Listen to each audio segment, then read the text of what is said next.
bienvenidos. Es una suerte contar con colaboradores como FECOBI, como Fran Merino, capacidad de organizar esta jornada en tan poco tiempo, pero también, como siempre. Bueno, yo quería hablarles, yo como directora de este seminario que celebramos este año, pues 14 años, 14 años en este seminario en el que por lo menos en los últimos 12 años siempre le hemos dedicado un espacio para hablar de las cooperativas de vivienda en cesión de uso, como un modelo que entendíamos que tenía que ser dado a conocer en España y desarrollarse. En los últimos años hemos hecho estas reuniones online, antes eran presenciales en la sede de la Universidad de Valencia, pero nos facilita una mayor participación el tener estas reuniones vía online. Bien, este año o tradicionalmente empezaría diciendo, lo que hemos tratado siempre de traer a este seminario son las experiencias.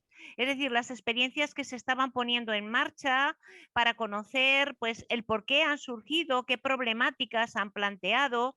Y este año le hemos querido dar un enfoque mixto. Seguimos presentando experiencias, por eso este año contamos con la experiencia de la cooperativa Travensol, que ya nos visitó hace años en un seminario presencial. Paloma, ya estuvo Paloma en aquella ocasión también, pero este año pues hemos incorporado otras dos nuevas experiencias, a Xuntase, que es una experiencia de cohousing intergeneracional, si no me equivoco. Ahora Mariasu nos hablará de su experiencia.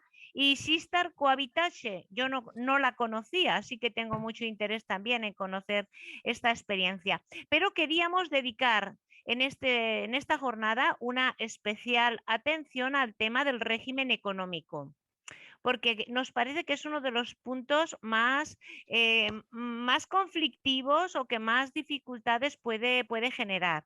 Por eso quisimos invitar a David Guardiola, que la verdad fue un placer contactar con él, conocer su disponibilidad y luego pues también responsables de entidades financieras como Juan Garibi de FIARE Banca Ética, Carlos López de Caixa Popular. Bueno, os quiero recordar que cerréis los micrófonos las personas que no estéis interviniendo para no tener interferencias. Bien, yo voy a presentar ahora a la mesa inaugural y quiero decir unas palabras. Luego les pasaré también la palabra a ellos para que puedan intervenir en este acto inaugural. Si te parece bien, Fran, lo hacemos así. Por supuesto. Vale, yo yo me presento. Yo, aparte de ser directora del seminario, soy profesora titular de Derecho Mercantil de la Universidad de Valencia y, bueno, miembro del Instituto de Investigación en Economía Social desde su fundación. Conmigo me acompañan en esta mesa virtual, me acompaña Blanca Jiménez Garrido, que es la subsecretaria de la Presidencia Segunda y Consellería de Vivienda y Arquitectura Bioclimática de la Generalitat Valenciana.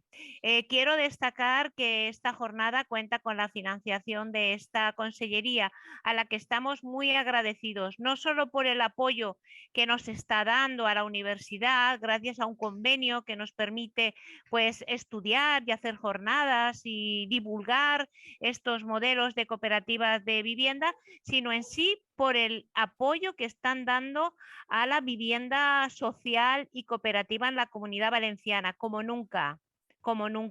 Y eso es gracias a las personas que están allí trabajando, entre ellas pues Blanca. Así que aprovecho para agradecer a Blanca el apoyo que nos dan desde la Consellería de Viviendas. Y también contamos con el presidente de la Federación Valenciana de Cooperativas de Vivienda, Vicent Diego Ramón, que no sé si está ya presente, es el que estábamos esperando. Sí que está por aquí. Está perfecto. Bueno, pues Vicent está aquí en representación de las cooperativas valencianas. Yo, como les decía, antes de darles a ellos la palabra, quería decir pues algo sobre la temática que tenemos hoy. Quiero hablarles de las cooperativas de vivienda, lógicamente, pero para recordar que las cooperativas de vivienda son cooperativas de usuarios. Dentro de las categorías de cooperativas no son cooperativas de trabajadores, son cooperativas de usuarios. Usuarios de viviendas que podrían ser propietarios o no de las mismas, pero que tiene que darse una característica, y es que los socios de las cooperativas de vivienda tienen que ser los usuarios de las mismas. Esto es una característica necesaria de las cooperativas de vivienda. No es una cooperativa de meros propietarios incluso, ha de ser una cooperativa de usuarios, sean o no propietarios de esas viviendas. Nosotros en España solo hemos conocido cooperativas de viviendas en las que los socios eran propietarios de las mismas. Y esto seguramente viene por el interés y por el afán político que ha habido en que todas las personas tuvieran un fácil acceso a la propiedad de las viviendas. Hablo de años atrás.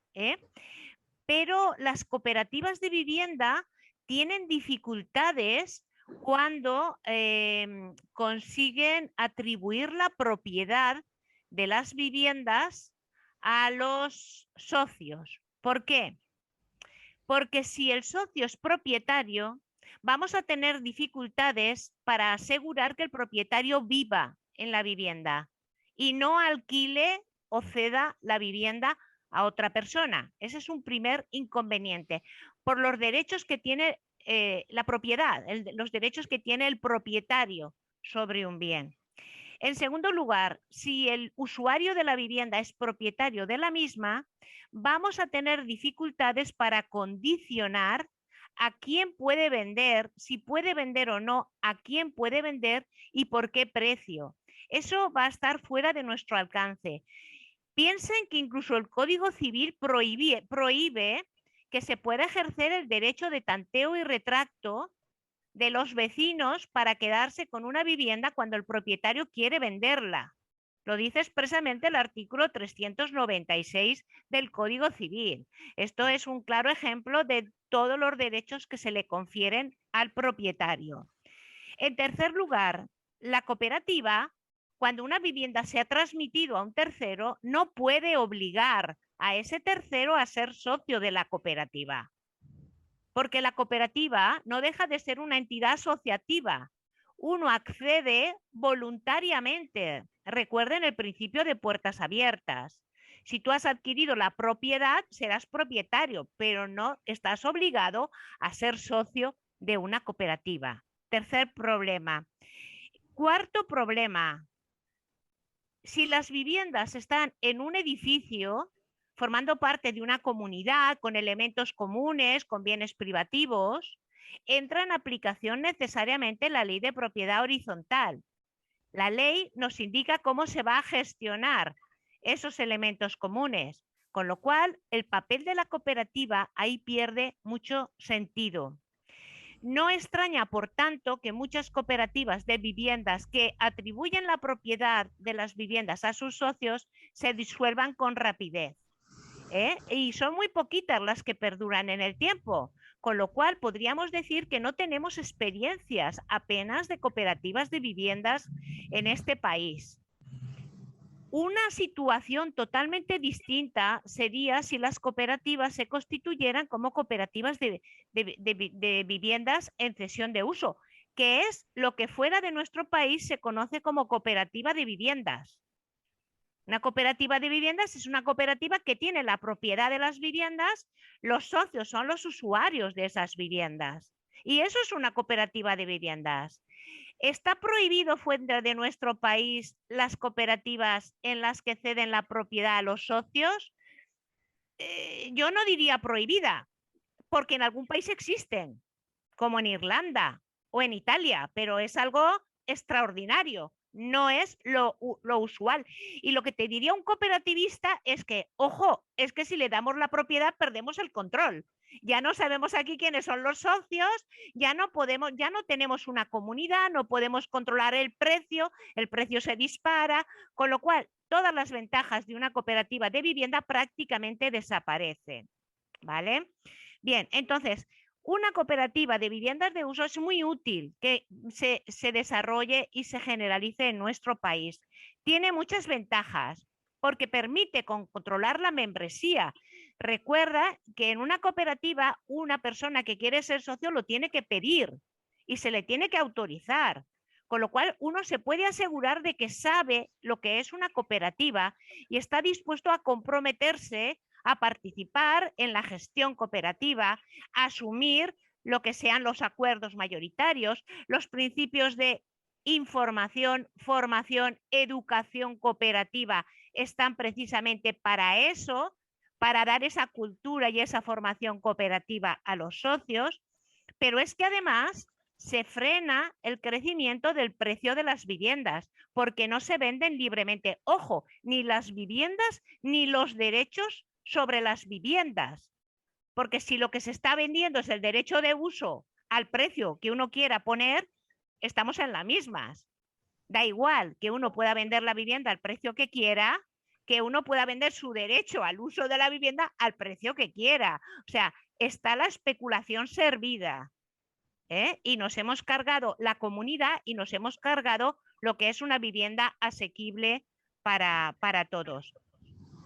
Por tanto, puede decirse que las cooperativas de vivienda cumplen una importante función social. Y esto es muy importante transmitirlo a las administraciones públicas, precisamente porque las cooperativas bien gestionadas y bien reguladas frenan la especulación y consiguen, donde están implantadas, que los precios de las viviendas no se disparen, de todas las viviendas, no solo de las viviendas cooperativas. Hay, por tanto, un interés general. La Administración debería de tener un interés general en el desarrollo de este modelo de viviendas, porque junto con la vivienda pública de protección pública son los dos principales instrumentos para garantizar el derecho a una vivienda digna de todas las personas.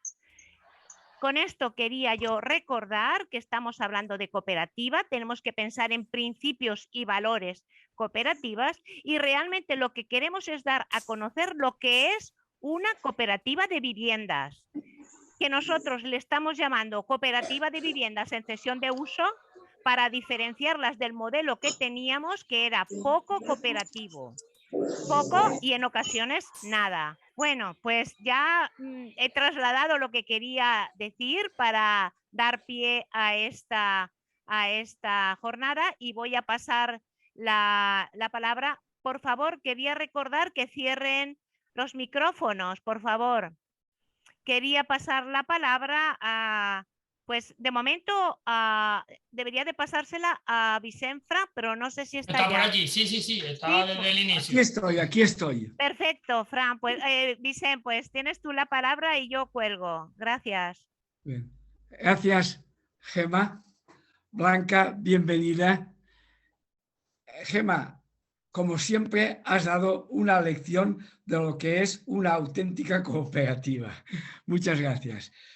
Hoy tenemos la ocasión de, como ha dicho muy bien Gemma, en esta visión es la segunda jornada que hacemos en colaboración con UDESCOP, que es de la Universidad de Valencia, la Federación de Cooperativas de Viviendas, que me honro en presidir, y también tenemos la suerte que va a inaugurar la jornada Blanca Jiménez, secretaria autonómica de la Consellería de Vivienda. Yo quería solo resaltar, porque ya después de lo que ha dicho Gemma me queda poco que añadir, pero que estamos llevando a la práctica, que hoy estamos haciendo una jornada poniendo en la práctica la colaboración público-privada, que nosotros llamamos cooperativa, donde la administración, las cooperativas y la sapiencia de la universidad se ponen al servicio del cooperativismo. Yo creo que este aspecto es importante porque hoy trataremos uno de los pilares que tiene el cooperativismo. Yo suelo poner un ejemplo, como estamos en Valencia y algunos habréis comido paella, voy a poneros el ejemplo de la paella, que una cooperativa es donde todo el mundo aporta, la administración, si es cesión de suelo, aporta suelo, los socios aportan lo que necesitan para financiar las viviendas y siempre hay una pata de esa mesa que a veces cojea y a veces no. Es la financiación, que puede ser llevada a cabo por los propios socios o que se precise la financiación externa bancaria. De la banca pública aún no, aunque a lo mejor Blanca nos dirá que un poco podrá apoyar, pero sí de la banca privada, y hoy vamos a tener esa experiencia o esa aportación. Al mismo tiempo, va a verse como, lo ha dicho muy bien Gemma, experiencias. ¿Se me ve? Porque ¿se me ve bien? Vale, sí, adelante, Vicente. También experiencias de unas de cooperativas en cesión de uso, unas que han precisado financiación y otras cómo se han podido autofinanciar, que es una forma en la que creemos que sí que es posible. Precisamente ayer tuvimos una sesión con el Ayuntamiento de Valencia donde se veía claramente cómo una cooperativa puede funcionar cediendo suelo, un ayuntamiento y la colaboración entre los socios de una cooperativa, que son los que van a disfrutar de ese servicio, y es una forma de tener un derecho de alojamiento, que es lo que se pretende. Como ha dicho muy bien Gemma, puede ser vivienda en propiedad o puede ser vivienda en cesión de uso, que es el caso que nos ocupa hoy, donde el socio tiene derecho a vivir mientras quiera y pueda, y de esa manera tiene un hogar digno, como los socios prefieren, con los servicios que precisan, incluso como todos sabemos que después de la pandemia que hemos sufrido, queremos una vivienda con otro tipo de servicios. Y esto es lo que vamos a pretender en la jornada de hoy. Yo quiero acortar y cedo la palabra a Blanca Jiménez, que inaugure esta jornada, que vamos a disfrutar los 100 y pico que estáis conectados, y vamos entre todos ver cómo esa situación que queremos en un futuro se ha hecho y puede hacerse. Muchas gracias. Blanca, cuando quieras, inauguras. Gracias. Hola, buenas tardes. Menuda responsabilidad. Me recuerda a que he inaugurado este pantano, esta jornada. No, es tremendo, ¿no? Bueno, pues muchas gracias, Gemma, muchas gracias, Vicente, y gracias a Fran Merino, que es nuestra salsa, nuestro bajo en todas las salsas, ¿no? Pues muy bienvenidos, y desde luego a la gente que se ha conectado, pues les agradezco mucho que tengan este interés por este movimiento colaborativo, ¿no? Y cooperativo, porque pienso que los hechos históricos determinan que es hacia donde nos dirigimos, ¿no? Entonces, bueno, desde la Vicepresidencia Segunda y Consellería de Vivienda, nosotros, bueno, pues como la mayoría sabéis, estamos en el momento de la información pública. Aprovecho para decirlo por si cualquiera de las personas que están escuchando aquí este espacio, ¿no?, de comunicación y de conocimiento tienen interés, vean cuál es nuestro borrador de proyecto de ley para que puedan alegar todo aquello que consideren adecuado, ¿no?, para mejorar un proyecto de ley que todavía tiene que pasar informes, abogacía, jurídico consultivo, acabar en en una aprobación, en su caso, del Consejo y luego tramitarse como un proyecto de ley en las Corts, ¿no? Entonces, pero bueno, aquí esto ha sido participativo. Este primer proyecto de ley de viviendas colaborativas en cesión de uso, sobre todo destinado para intentar medidas de fomento que a lo mejor tenían alguna dificultad de índole legal, es un momento muy propicio para que alegáis lo que consideréis. También quiero señalar que el inicio de este proyecto de ley fue precisamente las asociaciones, el asociacionismo fundamentalmente cooperativo senior, que siempre lo digo, en septiembre de 2019 vinieron a hablar con el entonces conseller y lo propusieron como una, en ese momento se planteó mucho como una alternativa a las residencias de personas mayores como yo y como Vicente, que aunque no lo parezca es incluso mayor que yo. Entonces, nos pareció muy adecuado por el momento histórico y lo resumo en 3 líneas. Por un lado, tenemos el problema evidente sobre el derecho a la vivienda digna, adecuada y fundamentalmente asequible, y este problema se puso de manifiesto como consecuencia de la crisis inmobiliaria y financiera de 2008, que tiene su origen, como todo el mundo sabe y no hace falta repetir, en Lehman Brothers, ¿no?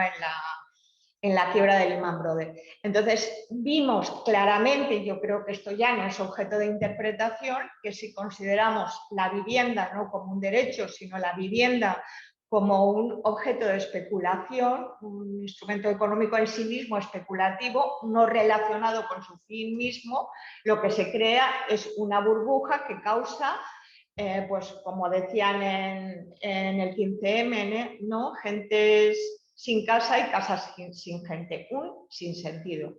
A esto se le añadió en el año 2019 pues, los problemas climáticos que tuvieron como consecuencia la DANA y arrasaron parte de Alicante, y bueno, pues probablemente porque se había permitido construir en zonas no muy adecuadas por su inundabilidad, y vimos el gobierno valenciano de primera mano un problema verdaderamente grave que había que afrontar porque había que conseguir de manera inmediata una solución habitacional para lo que estaba pasando. Luego a esto se le añade, como si fuera, por si fuera poco, la COVID. O sea, la gente se tiene que encerrar en su casa y tenemos los problemas evidentes de soledad, personas mayores que estaban en su casa aislados, que incluso mueren en su casa aislados, y luego también incluso los problemas de viviendas pequeñas donde tienen que convivir casi las 24 horas del día un montón de personas. Entonces, esto ya nos evidencia que aquí hay un problema. Y bueno, y por si fuera poco, ya como colofón final, la guerra en Ucrania, la guerra de la invasión rusa en Ucrania, y por lo tanto ahí estamos viendo sus derivadas de inflación galopante como consecuencia del aumento de las materias primas y los gastos añadidos que impactan sobre las economías familiares, ¿no? De traslado, etc. Por lo tanto, ante todo este panorama, la respuesta sensata, ¿cuál es? Pues probablemente tener una vivienda con un espacio privado y luego también espacios comunes, lo que se llaman las viviendas colaborativas. Y eso es a lo que hemos intentado hacer frente o regular y facilitar su financiación desde este borrador. Por lo tanto, el borrador del proyecto de ley de viviendas colaborativas tendría 3 partes claras. Por un lado, para evitar que haya confusión, definir qué es una vivienda colaborativa y que tiene que ser aquella que tiene una zona de uso privado y luego espacios comunes. En esos espacios comunes, por ejemplo, sería muy muy razonable que hubiera espacios para el teletrabajo. Abro un inciso, el coworking, que hasta hace 3 años era una cosa como de ciencia ficción, ahora mismo es muy de sentido común, incluso una oportunidad de negocios para un montón de bajos comerciales incluso, ¿no? Entonces, si nos parece que, ya digo, esa vivienda colaborativa tiene que tener espacios comunes en los que se pueda, por ejemplo, teletrabajar, donde suponga un ahorro energético porque tengas, pues no sé, como comedores con cocinas más comunitarios, muy importante lo del tema del lavadero, en fin. Un ahorro energético, un ahorro también económico, porque, otro inciso, para las personas que somos mayores, pues también pensamos que cuando llegue el momento de la jubilación, pues oye, en fin, generalmente tus ingresos disminuyen y luego además también tus condiciones físicas disminuyen. Pues cuanto más se te facilite tu vida, pues ahorrando mediante servicios comunes y no sé, y no destinando tanta parte de tu vida en las cosas más cotidianas, pues yo pienso que muchísimo mejor. Entonces tiene, ya digo, una parte que es la definición de los espacios físicos o que podríamos considerar teóricamente como lo que es una vivienda colaborativa, eso por un lado. Luego, en segundo lugar, también definir un mínimo de los estatutos y de su gobernanza, porque claro, lo fundamental que define a este tipo de viviendas es la comunidad, como dicen muchas veces en Cohabitem, y que me parece maravilloso, la sociocracia, ¿no? El hecho de que las decisiones se adoptan democráticamente. Y luego el tercer aspecto que también aborda es el aspecto de medidas de fomento. Y dentro de esas medidas de fomento, el suelo, porque sí que hay suelo público, que precisamente porque cumple finalidades públicas, como antes ha dicho Gemma, podríamos establecer que sean de adjudicación preferente para este tipo de viviendas colaborativas. También se ha incluido, y esperemos que continúe, la posibilidad con una consignación presupuestaria muy humilde, pero bueno, tenemos mucho dinero, de 2 millones de euros, para poder garantizar a las entidades financieras los préstamos a estas asociaciones y cooperativas de viviendas colaborativas en cesión de uso. Y luego también establecemos la compatibilidad de medidas de fomento como la del derecho de superficie del suelo con la posibilidad de, siempre y cuando entren dentro del marco de los ingresos, de unos ingresos máximos, o sea, máximos como mínimos, la posibilidad de compatibilizar las ayudas, sobre todo que vienen en el plan estatal de la vivienda, con la cesión de uso del suelo, o sea, con la cesión del suelo, derecho de superficie, fundamentalmente.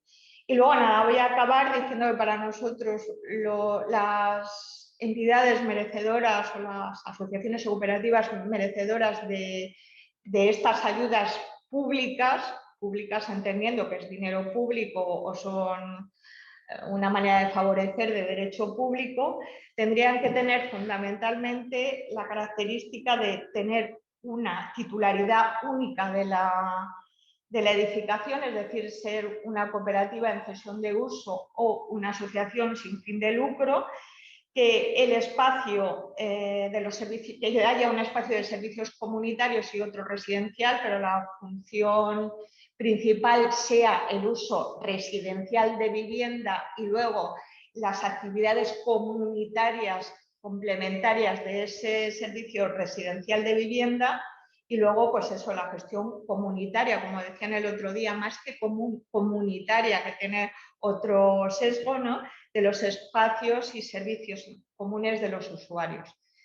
Bueno, yo no voy a consumir más tiempo porque estoy deseando escuchar a todas las demás personas que intervienen. Luego también disculparme porque aunque Elena Azcárraga, que es la directora general de Vivienda, ya está conectada y permanece aquí, Pues yo la verdad es que dentro de una hora me voy a tener que ir, así que disculpadme, pero bueno, todo mi agradecimiento y mi apoyo a iniciativas como estas. Gracias. Blanca, no has inaugurado al final el pantano. Diríamos que vamos a dar paso ya a las actividades. Vamos a darle paso, por tanto, yo creo a Fran Merino, porque hay una primera mesa sobre régimen económico de la cooperativa de viviendas en cesión de uso. Ya os he dicho ese tema monográfico del régimen económico que queríamos darle especial atención, y luego veremos las experiencias. Y como el moderador va a ser Francisco Merino, director técnico de FECOBI, pues te cedo la palabra, Fran, para que tú puedas presentar al panel de expertos y continuar con la jornada. Y muchas gracias a todos.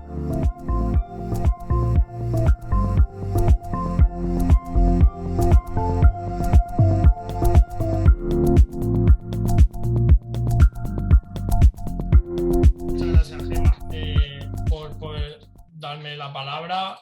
Rápidamente o de manera, bueno, primero saludar a todas las personas, que son ya 92 las que nos acompañan, y rápidamente paso a presentar a David por recuperar el tiempo de retraso que llevamos, ¿no? Pero nada, simplemente, bueno, para mí es un placer poder coordinar o poder ser de facilitador de esta jornada. Si bien quiero agradecer también la colaboración de todas las personas que han hecho posible que hoy estemos aquí y que disfrutemos de esto, ¿no? Sin más dilación, presento a David Guardia. David Guardia es una persona muy importante en el mundo de la cooperativa de cesión en uso, pues, al menos una persona importante en su impulso en el territorio español y catalán. Es coordinador del equipo técnico y de proyectos de promoción en SOS3CIVI. SOS3CIVI, como sabréis la mayoría, es una entidad que apuesta por la cooperativa de cesión en uso desde el año 2004 a través de una asociación que impulsaba este modelo, y que en 2009 se convierte o impulsa al mismo tiempo una cooperativa para ponerse en marcha, y a la que actualmente viven más de 100 personas, si bien tiene más de 1000 personas socias. David, además de ser experto en la gestión económico-financiera, también está vinculado al ámbito del asociacionismo, del cooperativismo de vivienda, en concreto en la Federación de Cooperativas de Vivienda de Cataluña, AVICOP, y también es miembro de la sectorial de vivienda cooperativa en cesión en uso, de la Xarxa, de la CHES, de la Xarxa de Economía Solidaria, o Red de Economía de Alternativa y Solidaria, REAS, ¿no?, en castellano. Sin más, te doy la palabra para que nos presente un poco la ponencia titulada Modelo de Sostenibilidad Económica y Financiación del Cooperativismo de Vivienda en cesión en uso. Así que, adelante. Vale, moltes gràcies. Pensava una mica fer la xerrada en valencià català. Tot i això, si hi ha qualsevol problema, doncs anem compaginant amb el castellà o el que sigui necessari. Vale? Llavors, també volia agrair molt fortament a la Gemma per la capacitat de síntesi que ha tingut, perquè ha explicat millor del que jo m'hagués atrevit, moltes idees forces, doncs, i amb coses pràctiques, no?, com l'habitatge cooperatiu en cessió d'ús trenca la lògica, doncs, històrica de l'habitatge cooperatiu en propietat, i que, com vam tenir l'oportunitat de comentar, en molts països, doncs, quan parlen d'habitatge cooperatiu, efectivament fan servir el nostre model i no pas aquest, no? Nosaltres aspirem a que un dia no ens calgui tenir aquest adjectiu, no?, de cessió d'ús, i que realment quan la gent... Por favor, en español. Bueno, sí, en principi, quan vaig preguntar per la xerrada, em van dir que es podia fer tant en català com en castellà. Tot i això, com que veig que hi ha molta gent como veo que hay mucha gente del Estado, de fuera del Gobierno Valenciano, de Cataluña y de las islas, pues no hay problema, vamos alternando, lo hacemos en castellano. Gracias, gracias David, porque efectivamente al ser online tenemos muchas, a lo mejor la mayoría no son de aquí, entonces yo te agradezco, sí, que te pases al castellano, por favor, gracias. Pues, sí, lo de Canarias, de Canarias. Correcto, sí, no, también ha entendido que normalmente la lengua vehicular o es una de las dos lenguas oficiales también en la Comunidad Valenciana, entonces pues también es habitual que hagamos muchas cosas también en valenciano, en catalán, y por eso esta esta intención, ¿no? Pero ningún problema, y sobre todo si es online, que es más fácil que venga mucha otra gente. A ver, como decía, pues yo creo que Gemma ha dado un poco en el clavo, ¿no? Y en el sentido, nosotros en el sector apostamos para que a medio plazo realmente dejamos de tener adjetivo, ¿no? En decisión de uso, porque si tenemos adjetivo es porque la hegemonía actualmente de la vivienda cooperativa todavía es de quien fortalece, de quien difunde un modelo de propiedad, pero en un futuro será al revés, ¿no? Cuando alguien piensa en cooperativa de vivienda, seremos nosotros y nosotras, y cuando alguien quiera hacer una cooperativa de vivienda en propiedad tenga que decir, no, pues una cooperativa de vivienda en régimen de propiedad o en régimen de no sé qué, ¿no? Los raros será el otro modelo, ¿no? Bueno, la intención era hacer un poco de repaso básico en temas económicos y de financiación, pero es un típico tema que yo creo que es más interesante también que surja a partir de preguntas y de cuestiones. Entonces, tengo una pequeña presentación básica para comentar temas, pero también espero que el debate después sea rico, ¿no? Tanto de elementos económicos, de aportación, algo de fiscalidad y de financiación, ¿no? en este ámbito. Entonces, a ver si puedo compartir pantalla. La presentación sí que será en catalán, pero como es lengua románica, supongo que todo el mundo lo podrá entender. Entonces, a ver si consigo aquí. ¿Vale? Bueno, básicamente, yo la primera cosa que quería comentar es que el modelo cooperativo económico depende del modelo de cooperativa de vivienda que queramos generar, ¿no? Y aquí es el modelo, he cogido la diapositiva que hacíamos al principio en Sostres Civic para explicar el modelo económico, que ahora no cuadra muy bien con la realidad, ¿no? En su momento explicábamos pues, que más o menos el 30% del coste de la vivienda tendría que ser aportado por las personas socias en forma de capital social o otras aportaciones obligatorias, pero en todo caso aportaciones iniciales, y el resto lo podríamos financiar, ¿no? Pero sin duda ese 30% es una parte muy importante. Siguen habiendo proyectos con una parte de cofinanciación y de aportaciones, digamos, de las personas socias en estos valores, pero cada vez más, al menos en Cataluña, estos últimos años, pues el contacto con las políticas públicas y el hecho de aproximarnos, digamos, a los estándares europeos, que dicho un poco a lo bruto, pues se basan en que, por desgracia, la gente con menos recursos, pues tenemos que pagar la vivienda no de golpe, sino a poquito y, por tanto, mensualmente por el uso de la vivienda, pues que cada vez más nos hemos parecido más pues, a lo que podría ser un modelo de alquiler en régimen cooperativo, es decir, que la parte económica se apoye más en la parte, digamos, financiada y, por tanto, también en las cuotas mensuales y menos en la aportación de personas socias. Ahora mismo, en Cataluña, ningún proyecto en cesión de uso supera aportaciones de los socios del 25% del total. Y el mínimo pues, está en un 2, en un 3 o en un 4%, digamos, ¿no? Entonces, esto lo quería explicar porque esto es así no solo porque hemos podido recibir subvenciones o otras políticas públicas que lo han favorecido, sino porque nuestro modelo político iba hasta aquí, es decir, iba hacia hacer un modelo lo más asequible posible, y esto pues pasa para hacer cuotas mensuales lo más posible que sea posible, ¿no? Valga la redundancia. Disculpad si en alguna cosa me encallo porque el castellano no es mi lengua materna. Entonces, ¿qué tipo de aportaciones tenemos los socios, ¿no? Pues la mitad de las personas que estamos aquí ya lo sabemos, ¿no? Pues lo importante es entender lo que se trata, porque ¿qué nos pasa? Que en varios territorios tenemos nombres diferentes, en varias cooperativas tenemos nombres diferentes, pero básicamente tenemos una parte que es una contraprestación por el uso de la vivienda. Entonces, que muchas cooperativas le dicen cuota de uso o canon de uso o similar, ¿no? Y esto es importante porque esta parte no es retornable en la medida pues, que es una contraprestación. Hay leyes de cooperativas que la prestación por bienes o servicios, digamos, directamente prohíben que pueda ser capital social u otras aportaciones, sino que son aportaciones que no integran el capital social, y por tanto es la parte básica, digamos, de las aportaciones, y que sería equivalente pues, al alquiler, ¿no? Después aquí vamos a sumar pues, la repercusión de costes, ¿no? La repercusión de costes lo digo porque una cooperativa en cesión de uso o una cooperativa en principio tiene este carácter mutualista, ¿no? Que también explicaba muy bien Gemma al principio, que tiene una lógica de precio de coste. Entonces, esta lógica precio de coste, porque al final, aunque las leyes autonómicas de cooperativas, como explicaba Gemma, nos consideren muchas de ellas, no todas, una tipología, digamos, diferente a las cooperativas de consumo, conceptualmente, si entendemos que hay cooperativas que producen y cooperativas que consumen, la cooperativa de vivienda es un tipo de las que consumimos, que no por ello quiere decir que el modelo de decisión de uso tenga que ser cooperativa de usuarios en aquellos territorios donde haya un marco legal que haya la tipología de vivienda, O sea, esto a veces genera confusión. Lo que se refiere, Gemma, es que como concepto, ¿no? Es una cooperativa de consumidores y usuarios. Y esto es así porque en el sector, y aprovecho para hacer un poco de reflexión, el sector de promotor inmobiliario es muy complejo en el sentido pues, que requiere una profesionalización muy alta.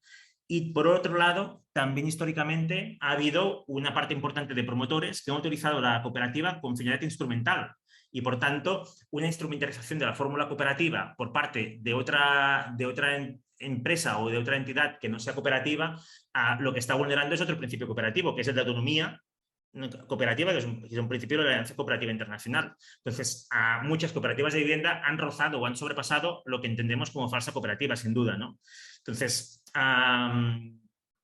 todo esto, digamos, lo explico para entender que es básico que la cooperativa pues entienda que sus habitantes, como decía yo al principio, pues son los socios y socias que viven y que, por ejemplo, en la ley valenciana se permite que se pueda ceder la vivienda a personas no socias hasta un 25%, ¿no? Pero, por ejemplo, en la ley catalana está prohibido.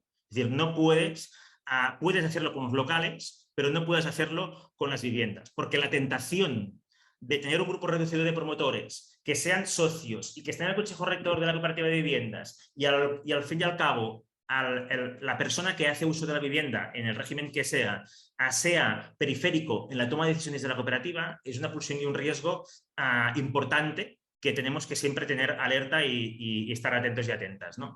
Bueno, todo esto me he enrollado un poquito para variar, pero era para explicar que la cooperativa, las diferentes leyes resumen que son consumidores que se agrupan, ¿no? Colectivamente para acceder a un bien o servicio, ¿no? Entonces, por esta razón, la repercusión de costes tendría que ser a precio de coste, es decir, el IBI, los servicios que tienes, etcétera. Y la vivienda también. Una cooperativa de vivienda como principio no tendría que tener, digamos,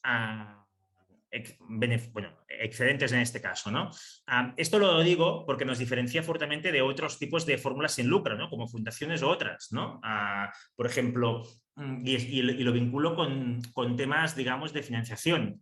Nosotros nos hemos encontrado con entidades financieras que nos dicen, oye, voy a hablar con tal fundación y tiene una cuenta de explotación donde lo que gasta y lo que ingresa, aquí hay un margen que le genera un flujo de caja, ¿no? Que sin duda reinvierte en la fundación y en otros proyectos de lo que sea, porque por eso es sin lucro y es social, pero a lo mejor es de VPO y la fundación va al máximo de VPO cuando el coste es menor, ¿no? Entonces, esta lógica aquí en la cooperativa no lo tenemos por lo bueno y por lo malo. Lo bueno es que este carácter mutualista hace que sea precio de coste, lo malo es que no tenemos márgenes a veces, ¿no? Entonces, aquí vamos al tercer punto, que son otros fondos. Entonces, que la lógica de las leyes de cooperativas nos digan que somos a precio de coste, cosa que no pasa con otros tipos de cooperativas, digamos, esto conlleva a que tengamos, a mi entender, que prever, digamos, otros fondos para asumir otras cuestiones. La diferencia es que no es el excedente que hay de una operación o de una actividad económica, sino es un fondo conocido, aprobado, acordado por los socios,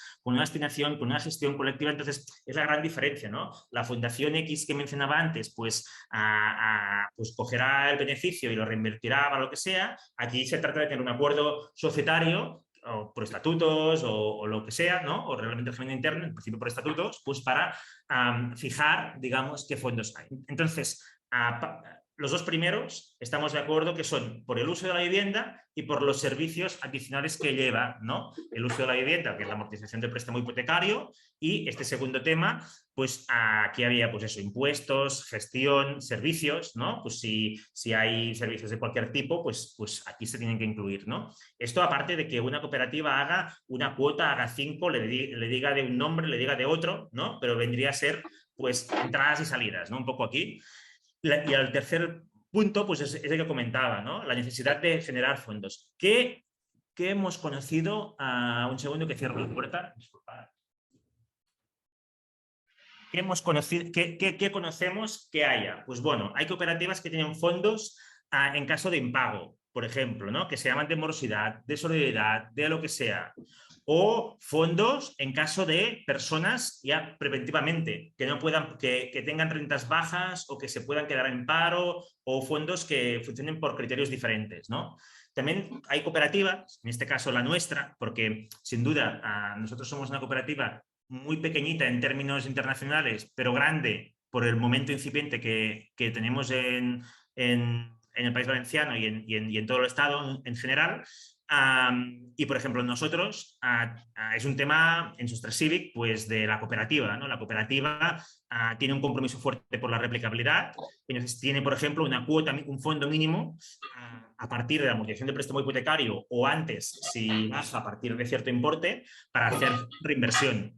En cierta forma, pues sí que entendemos que buscamos un equilibrio entre la cooperativa, déjame hacer un poco de exageración, ¿no? Entre la cooperativa de 5 familias que se cogen un caserío y que por tanto la propiedad colectiva a lo mejor se diferencia, o sea, puede tener una vivencia poco diferente a una copropiedad, digamos, porque al final es un grupo pequeñito, con una toma de decisiones libre, a lo mejor no es en marco de una colaboración público-cooperativa, sino en un ámbito de autorregulación muy fuerte, donde pueden hacer lo que quieran.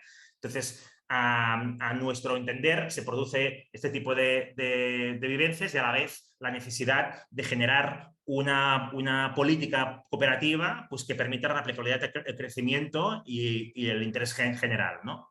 Entonces, estos fondos pues, pueden ser de diferente tipo. Y hasta conozco una cooperativa en suelo público que hacía un fondo para que cuando acabase cuando le quitasen el suelo, tuvieran suficientemente fondo para comprarse otro edificio, ¿no? O para trasladarse, ¿no?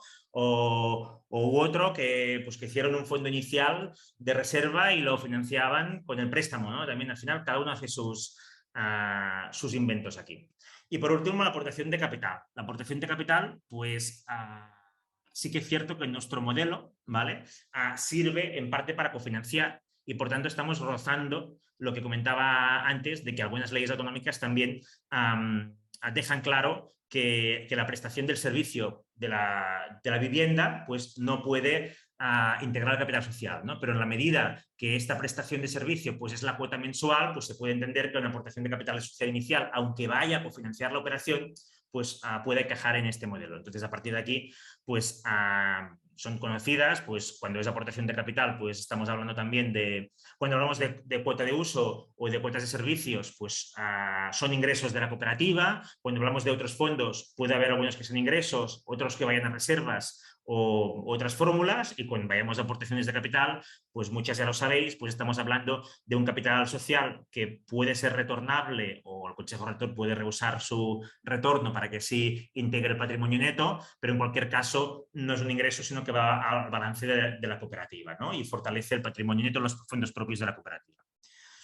Entonces, muy básico también, ¿no? Pues qué financiación externa estamos hablando. Por un lado, pues préstamos, que la mayoría, lo normal es que si hacemos préstamos de cierta dimensión sean hipotecarios, es decir, que funcionen como garantía hipotecaria, es decir, que el inmueble se puede ejecutar como tal, ¿no? Entonces, esto hay que mencionar que el modelo en algunos territorios donde hay esta versión más público-cooperativa se están haciendo préstamos hipotecarios con la garantía del derecho de superficie y de suelo público, ¿no?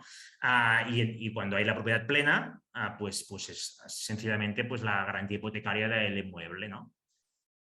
Sin duda que hay otro tema que a lo mejor no hace falta entrar, que es las tasaciones inmobiliarias, ¿no? Y cómo, por ejemplo, repercuten en nuestro modelo, ¿no? Yo recuerdo en nuestro caso que tuvimos una dura lucha con nuestra tasadora para que no nos aplicara los márgenes de desocupación, por ejemplo, y de morosidad que establecían, porque nos equiparaban en este ámbito al alquiler, ¿no? Entonces nosotros decimos, sí, similar al alquiler en relación al régimen económico de cuotas mensuales, pero nada que ver. El régimen cooperativo, la relación societaria, los vínculos, la participación y sobre todo los derechos y obligaciones de los socios hacen que estos ratios los podamos cuestionar por el hecho de que entendemos que no va a haber desocupación, no va a ser más baja, digamos, porque hay una lista de espera, porque hay un compromiso, digamos, en caso de impago por personas socias que hace realmente que no sea una entidad gestora de un parque de alquiler al uso, ¿no? Otra financiación que puede existir, deuda subordinada. Aquí en Cataluña también está siendo habitual la emisión de títulos participativos, ¿no? Esta emisión de títulos participativos, hablamos de deuda subordinada, digamos, porque en un orden de prelación, digamos, de retorno de la deuda, podríamos decir pues, que está en medio, ¿no? Entre el creditor ordinario y el capital social, ¿no? Es decir, primero pues, pagaríamos al arquitecto, después a la deuda subordinada y finalmente los fondos propios del capital social, ¿no? Claro, el préstamo hipotecario sí, exacto. O sea, cuenta con una garantía adicional, es un poco diferente, pero bueno, básicamente sería en este orden, ¿no?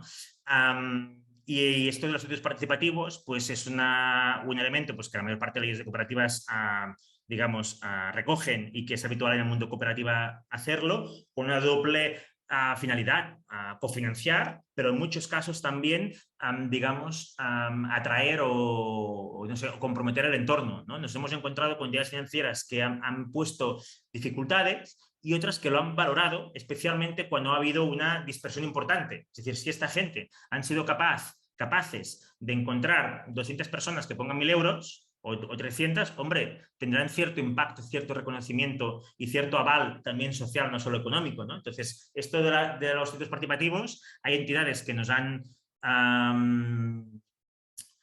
no sé cómo decirlo en castellano, levantado la ceja, digamos, ¿no? Y otras pues que lo han visto muy positivamente. Nosotros siempre recomendamos que sea un tanto por ciento, porque aquí cabe pues, entrar en el retorno, en el plazo, en los intereses, ¿no? Pero la otra cosa interesante de los subordinados de títulos participativos es que tenga un carácter estable, es decir, que si prevés un tanto por ciento razonable, no hace falta que tengas en cuenta el retorno del principal, digamos, solo pago de intereses, ¿no? Es decir, que se ha entendido como una financiación estable a largo plazo, ¿no? A lo mejor puedes prever cierta reducción de estos títulos, ¿no? Pero mucho más estable. Esto siempre y cuando tengas plazos largos, sistemas para que pueda haber rotación fácil, ¿no? Y que sea un tanto por ciento pequeñito respecto al total, ¿no? Otras financiaciones, pues sin duda hay experiencias en Cataluña de préstamos participativos, de crowdfundings, digamos, crowdfundings para financiar un piso social y su aportación de capital social inicial, para financiar el mobiliario del espacio común, para no sé qué, ¿no? Pues esto funciona más o menos, ¿no? Depende también de cada cooperativa, cada proyecto. Y después subvenciones, antes lo comentaba la Blanca Jiménez también, el esfuerzo también para intentar que las subvenciones de plan estatal de vivienda o de los Next Generation ahora o la financiación a la promoción de turno vaya a la vivienda cooperativa en situación de uso. Esto es clave porque hay muchos territorios en el Estado donde esto no ha llegado. O bien porque no se acordó con el Estado, cada comunidad, pues un fondo suficiente o porque no se ha previsto para financiación que no sea propia o bien porque por el motivo que sea, ¿no? Entonces esto es clave y en Cataluña ha sido de las cosas que ha hecho crecer este submodelo más social o más público cooperativa de la vivienda cooperativa en cesión de uso, ¿no? Que es aquella que cuenta con una colaboración pública importante. Y también ayuntamientos. Nosotros tenemos ya algunos ayuntamientos que han hecho subvenciones, ¿vale?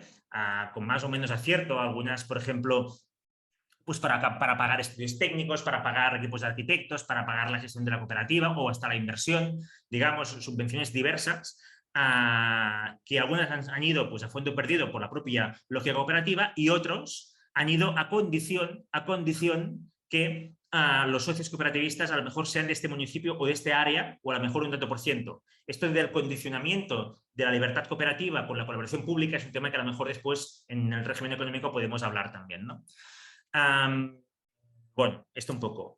Garantías en el tema de la financiación principal, porque el resto, pues bueno, pero vamos a profundizar un poco con la financiación principal. Pues se da de todo, ¿no? Al final hay miedo, ¿no? Porque en el modelo tradicional, pues la sección préstamo a la cooperativa muchas veces avalaba la gestora o la empresa que había detrás o quien sea y después se subrogaba el préstamo pues a las personas adquirentes, entonces tenías 30 hipotecas y a veces con vinculaciones. Pues aquí, pues como no está, pues las personas socias podrían desaparecer, la cooperativa entra en concurso de acreedores y chimpum. Entonces, algunas entidades financieras pues piden avales personales, ¿no? Y es de las cosas, digamos, que al principio entendía o podía ser más escéptico y, por ejemplo, la entidad que está aquí, que es Fiaren, y en el caso de Juan, que después interviene, pues en su momento nos convenció de que no pasaba nada y porque el hecho de que los socios se comprometieran, aunque pone en cuestión la balanza de riesgo-beneficio a veces en algunos casos. Por otro lado, tiene un compromiso que genera una tranquilidad para los propios socios, si saben que todo el mundo está avalando. Entonces, todo es una cuestión de relato en esta vida. Entonces nos convencimos porque no había otra, pero en este caso a comentar que nuestra experiencia también es que cuando nuestro modelo es raro o cuando hay cosas que no se entienden, que haya garantías o avales personales, al final hace que todo fluya mejor, ¿no?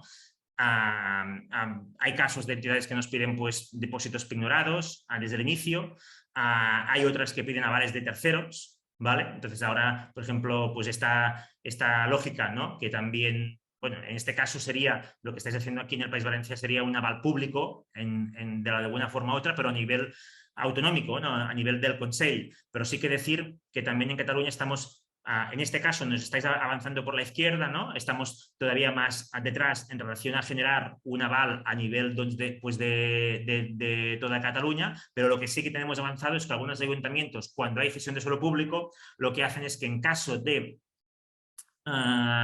impago de ciertas cuotas se resuelve el derecho de superficie, el ayuntamiento recupera el edificio y se subroga en el préstamo hipotecario o lo cancela.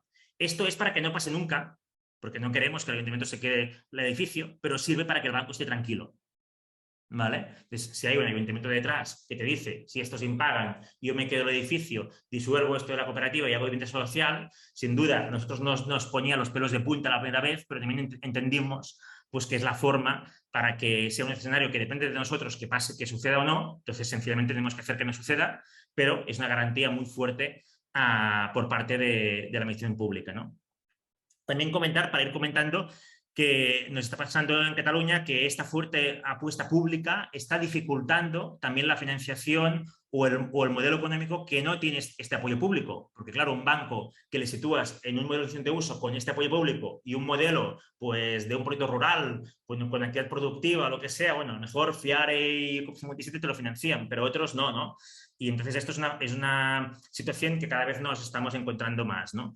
Y por último, también quería mencionar como vales sociales o políticos o de confianza político de funcionamiento, ¿no? Porque sin duda el banco tiene una serie de riesgo que tiene que hacer su trabajo, pero también hay muchas entidades que sin duda avalan y tienen que avalar y analizar el impacto social, ambiental, la gestión democrática, participativa, comunitaria, el reconocimiento del entorno, ¿no? Entonces, si aquí también hay alguna entidad que hace lo que llaman avales sociales, que entonces son entidades que avalan de alguna forma y es una forma de hacer red y de generar apoyo comunitario. Y esto lo que dicen es, si estos fallan o se van a pique, entendemos que el entorno no lo va a dejar y que se va a implicar para encontrar las soluciones para que esto no suceda. Entonces, este arraigo, pues también entendemos que hay que ponerlo de relieve, ¿no? Planificación económica de nuestros proyectos, porque claro, nos encontramos con proyectos que tienen que combinar, a nuestro entender, pues una parte técnica y fuerte, pero somos un movimiento popular, al final somos ciudadanos y ciudadanas que queremos acceder a un modelo de vivienda asequible, comunitario, diferente, y que no tenemos muchas personas conocimientos ni jurídicos ni económicos. Todo el mundo que pasa por aquí está haciendo auténticos másteres en todo, en toma de decisiones, en tasaciones, en modelo de régimen económico, en cooperativismo, en trabajo en red, en intercooperación. Es decir, yo otra cosa no, pero el apoderamiento participativo y formación que hace a nuestra base social, a todo el colectivo, este proceso, aparte de los dolores de cabeza y de barriga, pues son realmente brutales, ¿no? Pero cuando hablamos de financiación, pues tenemos que planificar las cosas. Primero, porque el banco nos lo pedirá, pero segundo, para nosotros, ¿no? Primero tenemos que entender qué vamos a pagar, ¿no? O plan de inversiones, qué nos vamos a gastar, ¿no? Perdonad, creo que alguien decía algo. Bueno, voy avanzando y así después tenemos tiempo. Pues el plan de inversiones, es decir, todo lo que nos va a costar, ¿no? Que básicamente es esto, ¿no? Es decir, pues la obra, los arquitectos, el no sé qué, todo, ¿no? En este caso, pues 4.400.000 euros, ¿vale? Pero esto es como si hiciéramos la foto en un momento puntual, pero que la práctica no es un momento puntual, sucede a lo mejor durante 2 años, ¿no? Pero sí que sería, si pudiéramos pagarlo todo digamos, a la vez, esto es el plan de inversiones, ¿vale? le decimos ese plan de inversiones porque es la inversión del edificio también y porque también contablemente esto lo activamos. Es decir, sería como que periodificamos, ¿no?, su gasto a largo plazo, ¿no? Es como cuando amortizamos pues, un ordenador o cualquier cosa. Es decir, el gasto de arquitecto, si fuera un estudio previo que no va más allá, pues es un gasto corriente de la cooperativa. Pero si forma parte de una inversión de algo que va a llevar a alguna parte, pues forma parte de esta inversión que estamos financiando a largo plazo, pero también pues amortizando, activando también a largo plazo, ¿no? Pero, ¿y esto cómo lo pagamos, no? Pues con un plan de financiación. Este, por ejemplo, es muy sencillo. Aquí no hay títulos participativos, etcétera. Y es justamente, pues, cómo podemos financiar la promoción anterior, ¿no? Y en este caso, pues hay recursos propios, que son aportaciones de los socios, que es un 7% en este caso, y alguno dirá, hombre, ¿y por qué es tan bajo? Si siempre decimos esto del 20% y todos han hablado del 30%, pues por lo que os explicaba antes, porque recibimos en algunos casos una aportación pública importante. Aquí tenemos de todo, ¿no? Pero este es de los casos con más aportación pública y claro, tenemos una subvención que casi llega al 20%.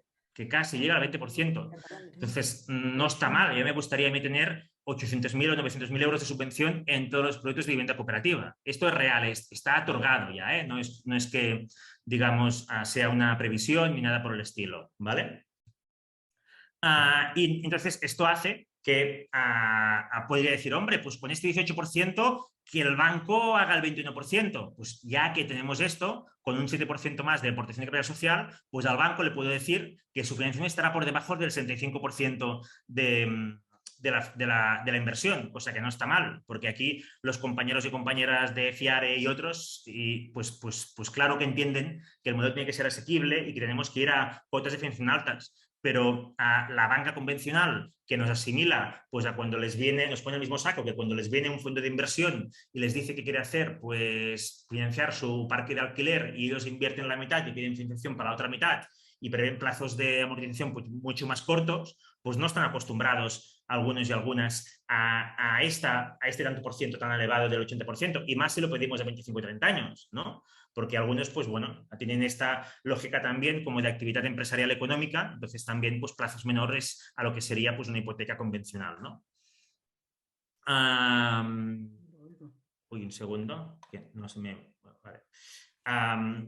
Pero claro, esto es, como hemos dicho, es una foto fija de lo que sale, ¿no? y cómo lo pagamos, ¿vale? Pero la otra cosa es esto cómo se produce en el tiempo.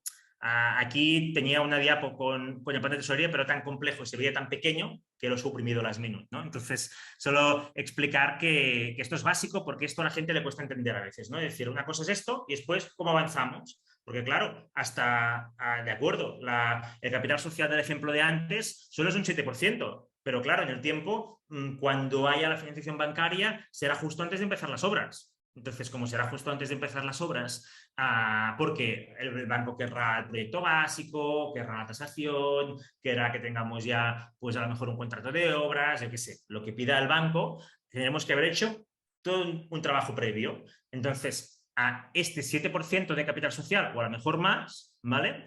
Tiene que ser el 100% de la financiación el mes 12, porque no tenemos otra cosa. Entonces, una cosa es la foto fija, la otra cosa en el tiempo, cómo se produce. Entonces, claro, al principio, el único recurso de financiación es el capital social, ¿vale? Que en principio se devolver, pero ¿qué pasa si el proyecto no avanza? Pues que serían pérdidas y entonces este capital social no se devolvería. Entonces, esta parte de los riesgos en la fase inicial también es un elemento que en la parte económica tira hacia atrás, ¿no? Muchos grupos y a muchas cooperativas, ¿no?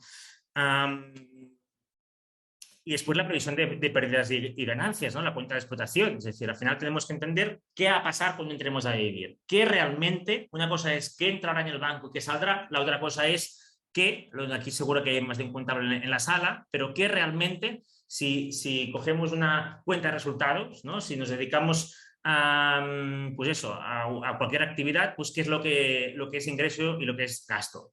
Y aquí nos encontramos pues que hay variedad aquí en ese sentido, pero que en nuestro caso, como es una conversación que también teníamos con Fran y con Gemma hace unos días, ¿no?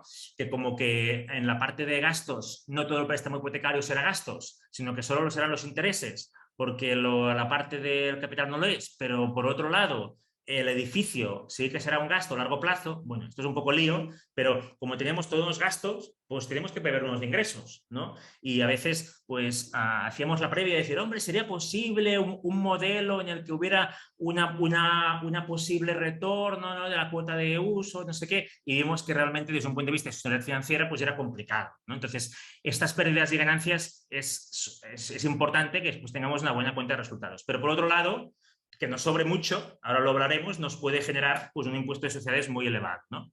Bueno, un repaso, si de caso, después podemos profundizar en lo que queráis, ¿eh? Temas de financiación, a nuestro entender, y lo explicarán mejor las entidades financieras que habéis invitado, pero nosotros nos hemos encontrado analizados desde un punto de vista variopinto. Por un lado, solvencia y gestión. Hay quien nos ha pedido currículums de las personas que lo gestionarán, o experiencia previa del equipo técnico de las obras, yo qué sé, mil cosas en relación a hacer una buena gestión, cosa que lo entendemos, ¿no? A la vez tiene que facilitar que puedan entrar nuevos grupos, tanto técnicos como de otro tipo, y aquí pues hay que hacer imaginación también en hacer UTEs o en favorecer que nuevos equipos de la economía social y solidaria puedan entrar en la gestión de estas cooperativas, porque si no tenemos equipos técnicos alineados, tendremos algunas dificultades y, por desgracia, no tenemos un sector de gestión de la promoción profesional, es decir, no tenemos un sinfín de cooperativas de trabajo a quien poder contratar para que nos hagan la gestión cooperativa, porque también queremos, ¿no?, fortalecer el mercado social. En Sostracivic somos trabajadores de la cooperativa porque lo tenemos internalizado, porque es nuestro modelo de gestión, pero no es ni mejor ni peor, es el nuestro porque nos va bien, pero al menos aquellas cooperativas de una cooperativa o un proyecto, pues que podáis tener opción para contratar a entidades de la economía social que estén alineadas con el modelo, ¿no? Bueno, el segundo tema, la viabilidad del proyecto cooperativo, sin duda, ¿no? Es decir, es básico. Si no demostramos que somos viables y no demostramos que en caso de conflicto, en caso de baja, en caso de desviaciones, aquí tenemos plan B, C, D, E, F, G y H, pues el banco nos va a financiar, ¿no? Tenemos una crisis del 2008 que dejó secuelas en todo el sector de la inmobiliaria, de la promoción, y ahora podemos decir que somos diferentes, que hay un grupo detrás, que el pescado está vendido y estas cosas, pero que esto sucede. El modelo social y cooperativo, por suerte, siguen valorando el modelo social y el impacto social, ¿no? Es decir, pues ambiental, no solo cooperativo y de generación de vivienda asequible, sino también pues de inclusión, de comunidad, de relación con el entorno, porque al final pues no solo la banca ética, sino entiendo que toda la banca tiene que también de alguna forma poner encima de la mesa la función social que hace el sistema financiero, si no estamos perdidos, ¿no? Las garantías nos valoran, esto es una de las cosas pues, que antes lo hemos comentado, pues subimos más. Y también una de las cosas pues, que hemos ido aprendiendo también es que no solo, porque nosotros les decíamos, ¿no?, hace años, hombre, pero si esto es viable, nosotros aquí esto lo hacemos estupendamente bien, tenéis que financiaros, ¿no?, como casi fuera una obligación que los bancos, tanto los más amigos como los que menos, nos tuvieran que financiar, ¿no? Y con los años hemos aprendido que no solo nuestros proyectos tienen que ser viables, sino que también las entidades financieras tienen que ser viables y que nos guste más o menos y sean sin lucro o con lucro, tienen que hacer negocio con nuestra actividad, si no, no nos financiarán, ¿no? Y entender también, tener la cultura financiera para entender esto, pues también es básico, ¿no? Ya que estamos en familia, pues justamente ayer me tomé el lujo de llamar a Juan Garibi, que está por aquí, pues para preguntarle algunas cosas de su viabilidad interna, ¿no? Pero que realmente nos ayudaba mucho a entender también al otro lado de la barrera. Y este entendimiento mutuo tiene que ser bidireccional también, ¿no? Ya vamos acabando. Y hay un tema de fiscalidad que nunca hablamos y aquí pasó muy rápido, pero siempre hablamos de régimen económico, de pasta, de lo que pagamos, de lo que financiamos, pero aquí hay una parte de lo que nos podemos ahorrar directamente y hago un repaso muy rápido, ¿no? Pero sin duda pues nos penaliza que seamos cooperativas de autopromoción porque nos comemos el IVA en fase de construcción. Aún así hay muchas cooperativas que, como proveen servicios que tienen IVA, pues están sujetas al régimen de prorrata. Entonces hay propuestas más arriesgadas o menos en relación a esta cuestión, ¿no? Y aquí hay un sinfín de propuestas que forman parte del régimen económico, aunque sea fiscal, y que también podemos comentar si alguien quiere, ¿no? Impuesto de sociedades, claro, como aquí hay varias estrategias, porque sin duda nuestra actividad, aunque sea sin lucro, en nuestra cuenta de pérdidas y ganancias genera cierto beneficio en la medida de que si la cuota de uso que es correspondiente al préstamo hipotecario, pues digamos, es superior a la suma de la amortización del edificio y de los intereses bancarios y otros gastos, se genera cierto beneficio aunque las entradas y las salidas pues sí que estén equilibradas, ¿no? La tesorería. Entonces hay que haber estrategias pues, de contabilizar como reservas, etcétera, que, bueno, cada cooperativa hace una cosa diferente, ¿no? Pero bueno, también es una cuestión. Hay quien prefiere pagarlo para una mejor solvencia, ¿no?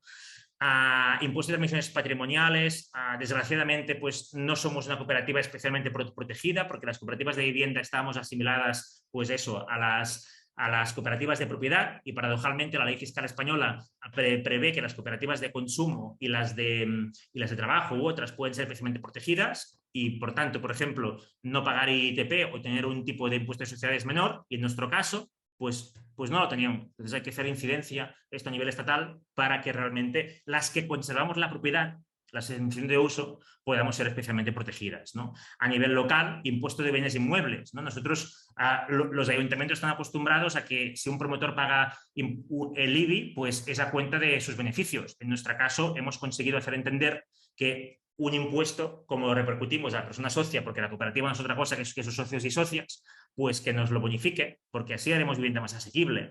Y ya tenemos pues, bonificaciones del IBI, sin duda, cooperativas de uso, sean o no sean de protección oficial. Esto es lo que nos ha costado, hacer entender que el modelo es, ¿no? La administración pública también es cabezota, hacer entender que nuestro modelo es no especulativo aparte de la calificación de protección oficial, que esto es el modelo antiguo donde el promotor especulativo y con lucro o le limitabas la renta o le ponías una limitación como la protección oficial, o si no se iba al mercado libre. Pero una lógica de cooperativa, precio de coste, esto es social y no especulativa, sea o no, digamos, de calificación de protección oficial, ¿no?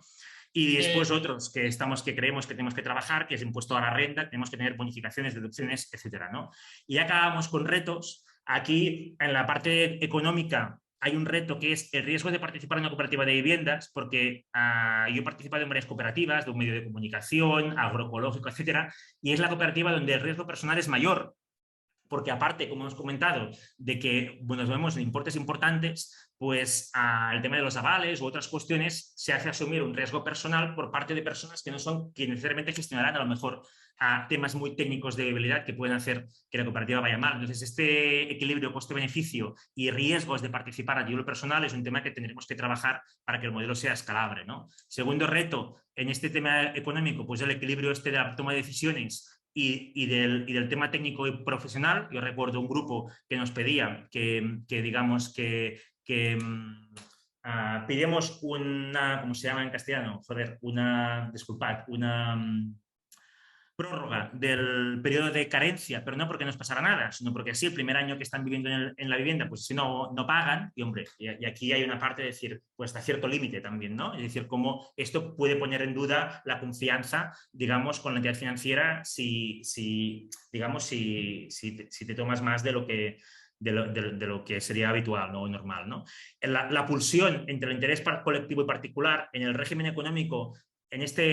Yo veo en este sector que la gente quiere hacer muchos inventos, es decir, lo digo sin crítica, es una descripción de la realidad. Todo el mundo tiene una propuesta económica que se saca de la chistera y que es la mejor, y sin duda todos tenemos que aprender y seguro que tenemos que progresar mucho, ¿no? Pero o sea, a veces pues también hay cosas muy particulares que pueden ser complejas de entender para terceros o para entidades financieras, y después también este tema de los miedos o la angustia en el proceso de promoción a veces lleva a los grupos pues a intentar blindar un retorno, ¿no? de la situación económica, del régimen económico que puede realmente ir más allá del interés general, digamos, del modelo, y que pueda ponerlo en riesgo, ¿no?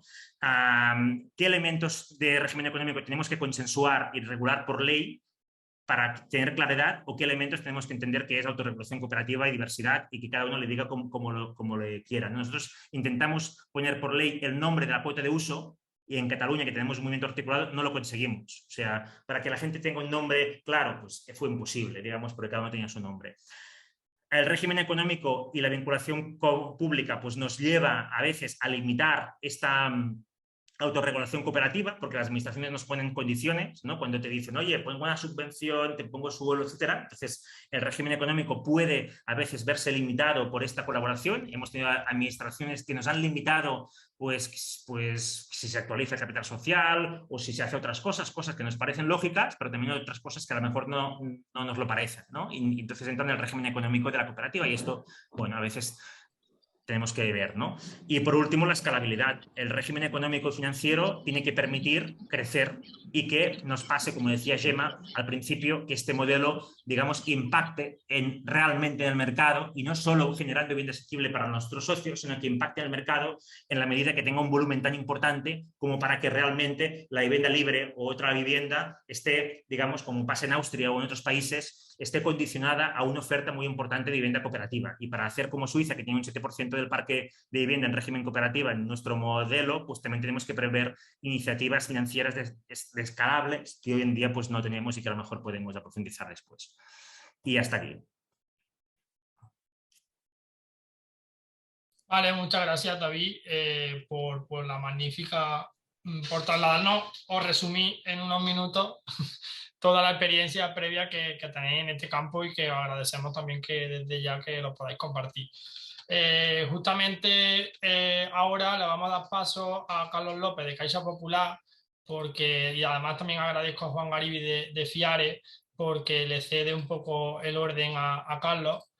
Carlos López viene de Caixa Popular, que es una cooperativa de ahorro y crédito que nace en 1978 aquí en un pueblecito cerca de la ciudad de Valencia, con una clara vocación de servicio a las cooperativas, a las familias, a las empresas, comercios, instituciones y asociaciones. Fue fundada por un grupo, y esto me gustaría remarcarlo, subrayarlo, por un grupo de cooperativistas valencianos, socios de una cooperativa de viviendas populares. Actualmente tiene una red de oficinas distribuida por muchas comarcas de la provincia de Valencia y tenemos aquí al responsable del sector promotor para contarnos los aspectos clave o aquello que nos quiera contar a tener en cuenta a la hora de financiar una cooperativa de vivienda en cesión en uso, que ha colaborado tanto con la Consellería como con esta federación para intentar articular un modelo financiable y para poder impulsar este tipo de cooperativas en el ámbito valenciano. Así que, Carlos, cuando quiera, tienes la palabra. Muy bien, muchísimas gracias, Fran. Buenas tardes a todo el mundo y muchas gracias también a Juan por cederme el turno. Tengo un compromiso después y necesitaba llegar a tiempo.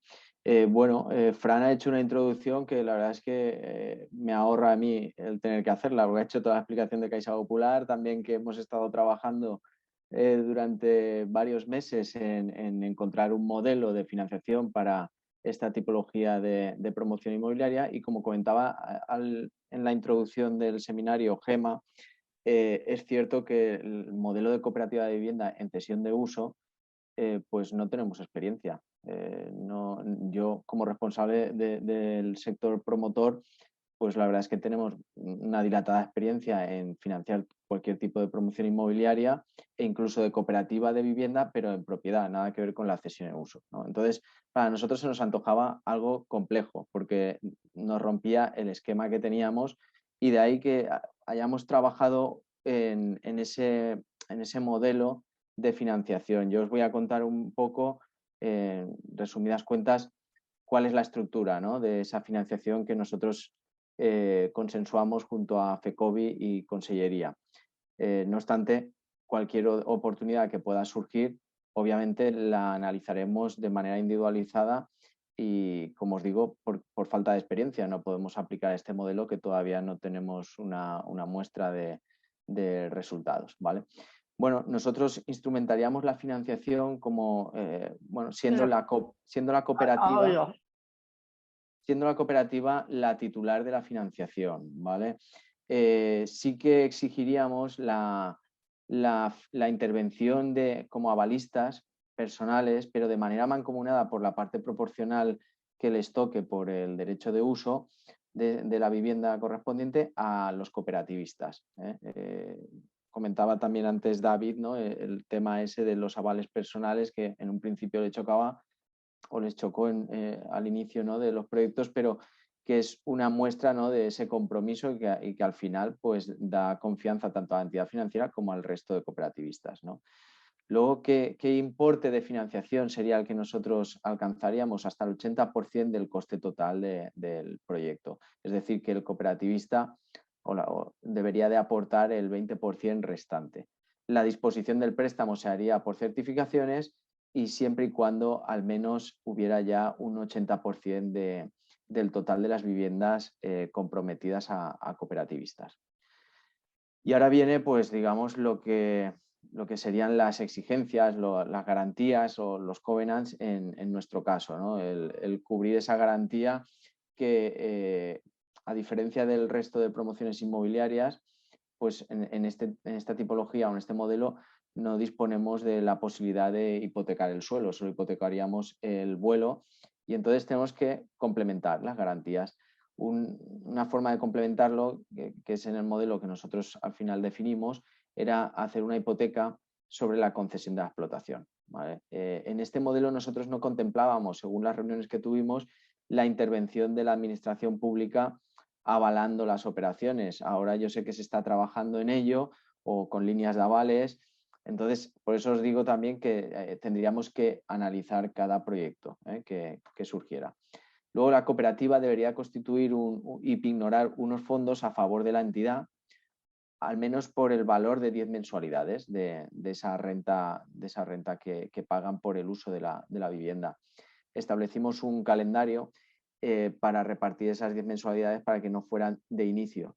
Y establecimos que fueran 5 al inicio y 5 adicionales que se irían haciendo a lo largo de los siguientes 4 años. Luego también se pignoraría o habría un derecho sobre las cuotas de los cooperativistas que pagan a la cooperativa para que en primer lugar, en caso de un impago de la deuda, se cubriera esa deuda y luego ya se dispusiera libremente, ¿no?, de estos fondos. En caso de impago también se comprometerían las posibles ayudas y subvenciones que recibiera la cooperativa para destinarlo a la reducción del recibo impagado. Y el tema de la concesión del suelo se exigiría que al menos tuvieran una concesión por un plazo del doble de lo que se estableciera de plazo de amortización de la financiación. Bueno, y como estos serían los requisitos y el marco de trabajo, ¿no? Luego sí que es cierto que depende mucho también, en nuestro caso Caixa Popular, como comentaba Fran, estamos ubicados en la provincia de Valencia y parte de Alicante, en la zona norte, y obviamente pues, nos ceñiríamos a aquellos proyectos que están dentro de nuestra zona de influencia. En cualquier caso, yo estoy a disposición para cualquier tipo de duda que podáis tener o cualquier proyecto que surja y queráis contrastar con nosotros, con Caixa Popular. He comentado antes con Fran que pondrá a disposición de todos los asistentes nuestros datos de contacto y nada más. Muchísimas gracias por la asistencia. Muchas gracias, Carlos, también por resumir, porque así también estamos recuperando un poco de retrasos que teníamos. Efectivamente, bueno, esta sesión quedará después disponible para todas las personas asistentes y os mandaremos el dato de contacto, tanto en este caso de Carlos como del siguiente ponente que viene desde la cooperativa de crédito Fiare Banca Ética. Sin más lo presento, voy a darle paso, si os parece. Tenemos aquí a Juan Garibi, que es el responsable comercial de desarrollo estratégico de Fiare Banca Ética. Fiare Banca Ética es un banco cooperativo surgido de la unión de dos proyectos basados en la finanza ética, la Banca Popular Ética, un banco cooperativo que trabaja en Italia desde el año 1999, y Fiare Banca Ética, que opera en España desde el 2005. Y que es una cooperativa de crédito de ahorro española. Sin más, darle un poco la palabra. No sé si está por ahí. Yo lo tengo por aquí. Estoy. Vale, perfecto. Agradecer también que se ha conectado, que sabemos que está en ruta. Adelante, Juan, cuando quiera. Vale, pues muchas gracias por la invitación, por la asistencia y sobre todo disculpad el caos organizativo. Estaba en ruta, pero ha habido un atasco a la salida de Madrid y me he tenido la cobertura aquí en plan bucólico en mitad de un prado, escuchándos y participando, ¿vale?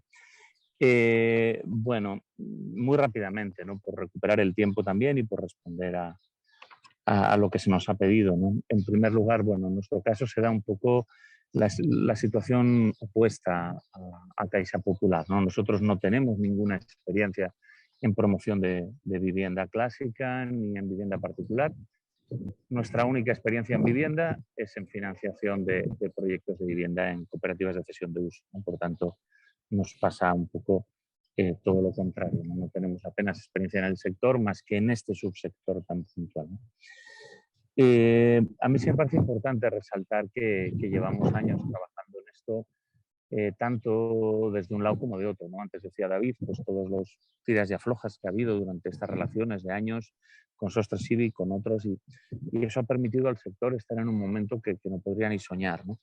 El viernes pasado me tocaba, como miembro de la Junta Directiva de CEPES, de la Confederación Española de la Economía Social, estar en la Moncloa en la presentación del PERTE de Economía Social que se presentaba ahí el viernes. Y no imagináis mi sorpresa cuando en los 4 minutos de presentación por parte del presidente del gobierno habló, entre otros, del cohousing senior. Y yo les miraba y decía, no puede ser, por Dios. No. Pero bueno, esto es mérito de todos y todas los que estamos, ¿no? Y de mucha gente que he visto que estaba conectada y que conozco hace muchos años en todo esto, ¿no? Por tanto, creo que estamos en un buen momento y hay que aprovecharlo y que cada vez hay más actores dentro de este subsector y cada vez más gente dispuesta a hacer cosas, ¿no? Pero dicho esto, hay que seguir recordando elementos claves, ¿no? El primero, lo primero que hace falta para un proyecto de estos es paciencia. Eso no, ya sé que no es financiero, pero es fundamental. Hace falta paciencia por parte de la entidad financiera. Son proyectos de maduración lenta, larga y que pueden llevar al agotamiento.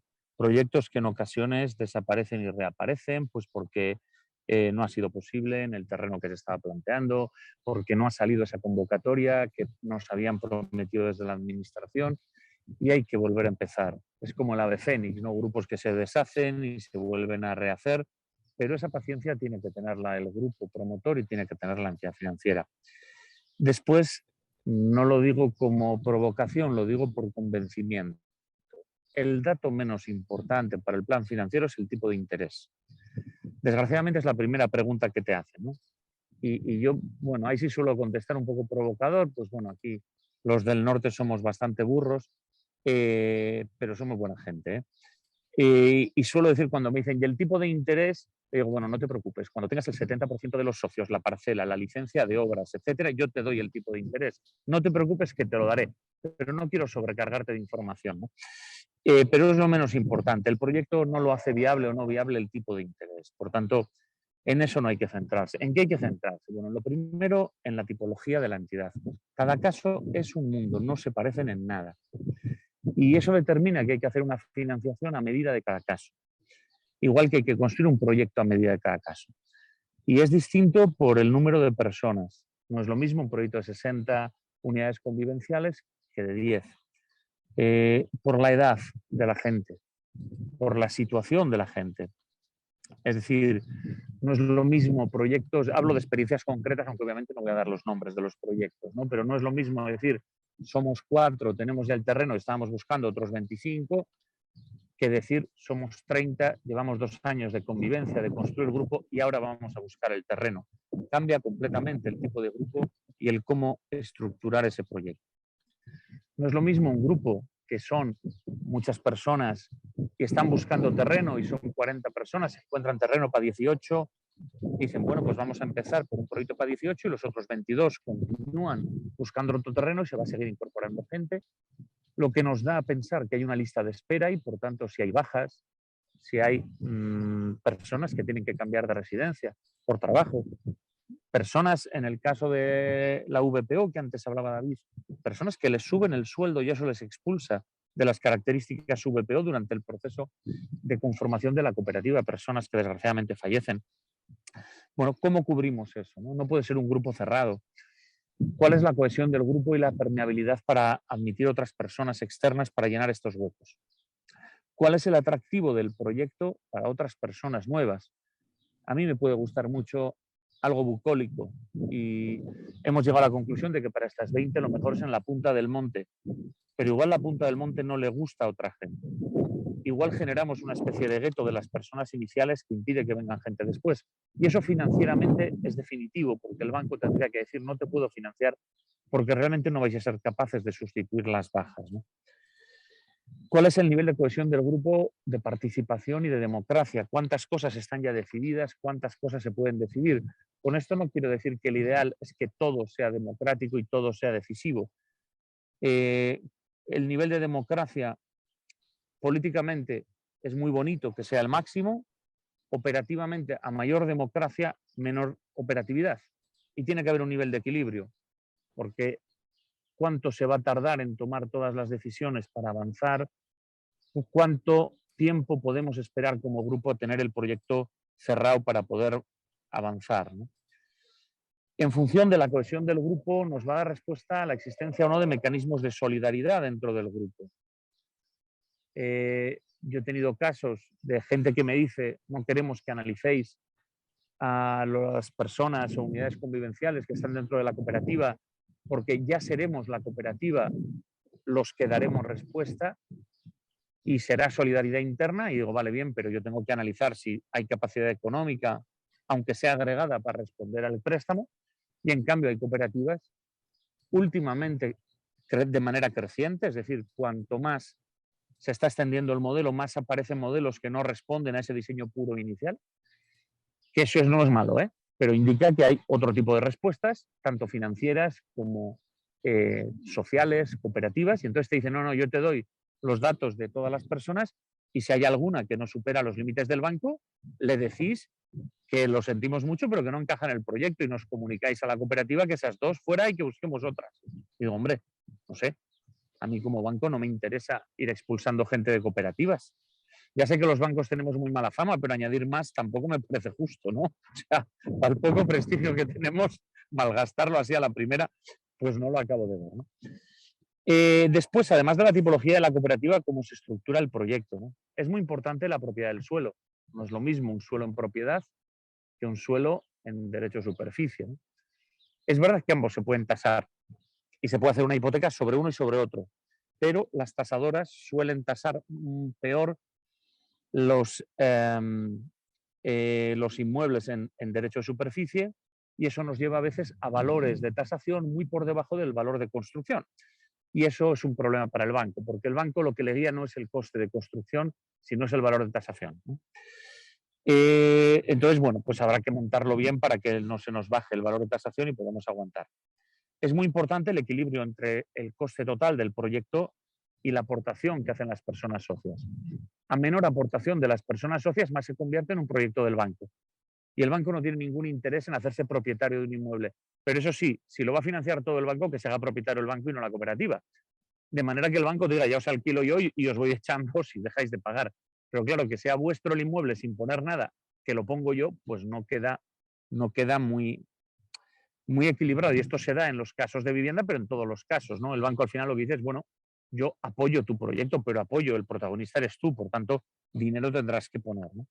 Otra cosa, y esto es muy importante, si el dinero se puede poner de manera inmediata o se pone a posteriori. Esto pasa mucho cuando la gente ya viene de otras viviendas previas que tiene que vender o viene en procesos de jubilación, por ejemplo, en los cohousing senior, en los que igual tiene un plan de pensiones que tiene que rescatar, tiene unos depósitos a plazo que quiere esperar a que venzan, etcétera, ¿no?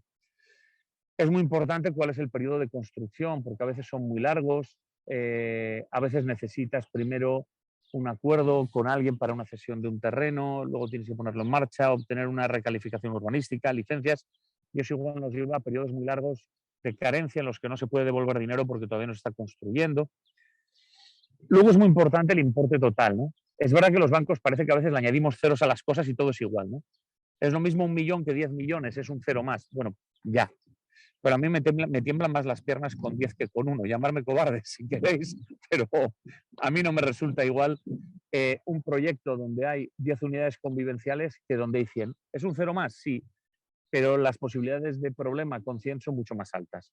Y aquí entramos en elementos que no me gustan mucho, pero que también son relevantes, sobre todo para la arquitectura, ¿no? Quien hace el diseño, que es la eficiencia por metro construido, ¿no? Al final dice, a más grande, más eficiente y más barata es la repercusión del terreno y del coste de construcción sobre cada unidad convivencial. Sí, teóricamente es más barato hacer un proyecto de vivienda colaborativa para 80 que para 10, pero es mucho más caro gestionar 80 convivientes que 10, y hay una problemática mucho mayor, ¿no?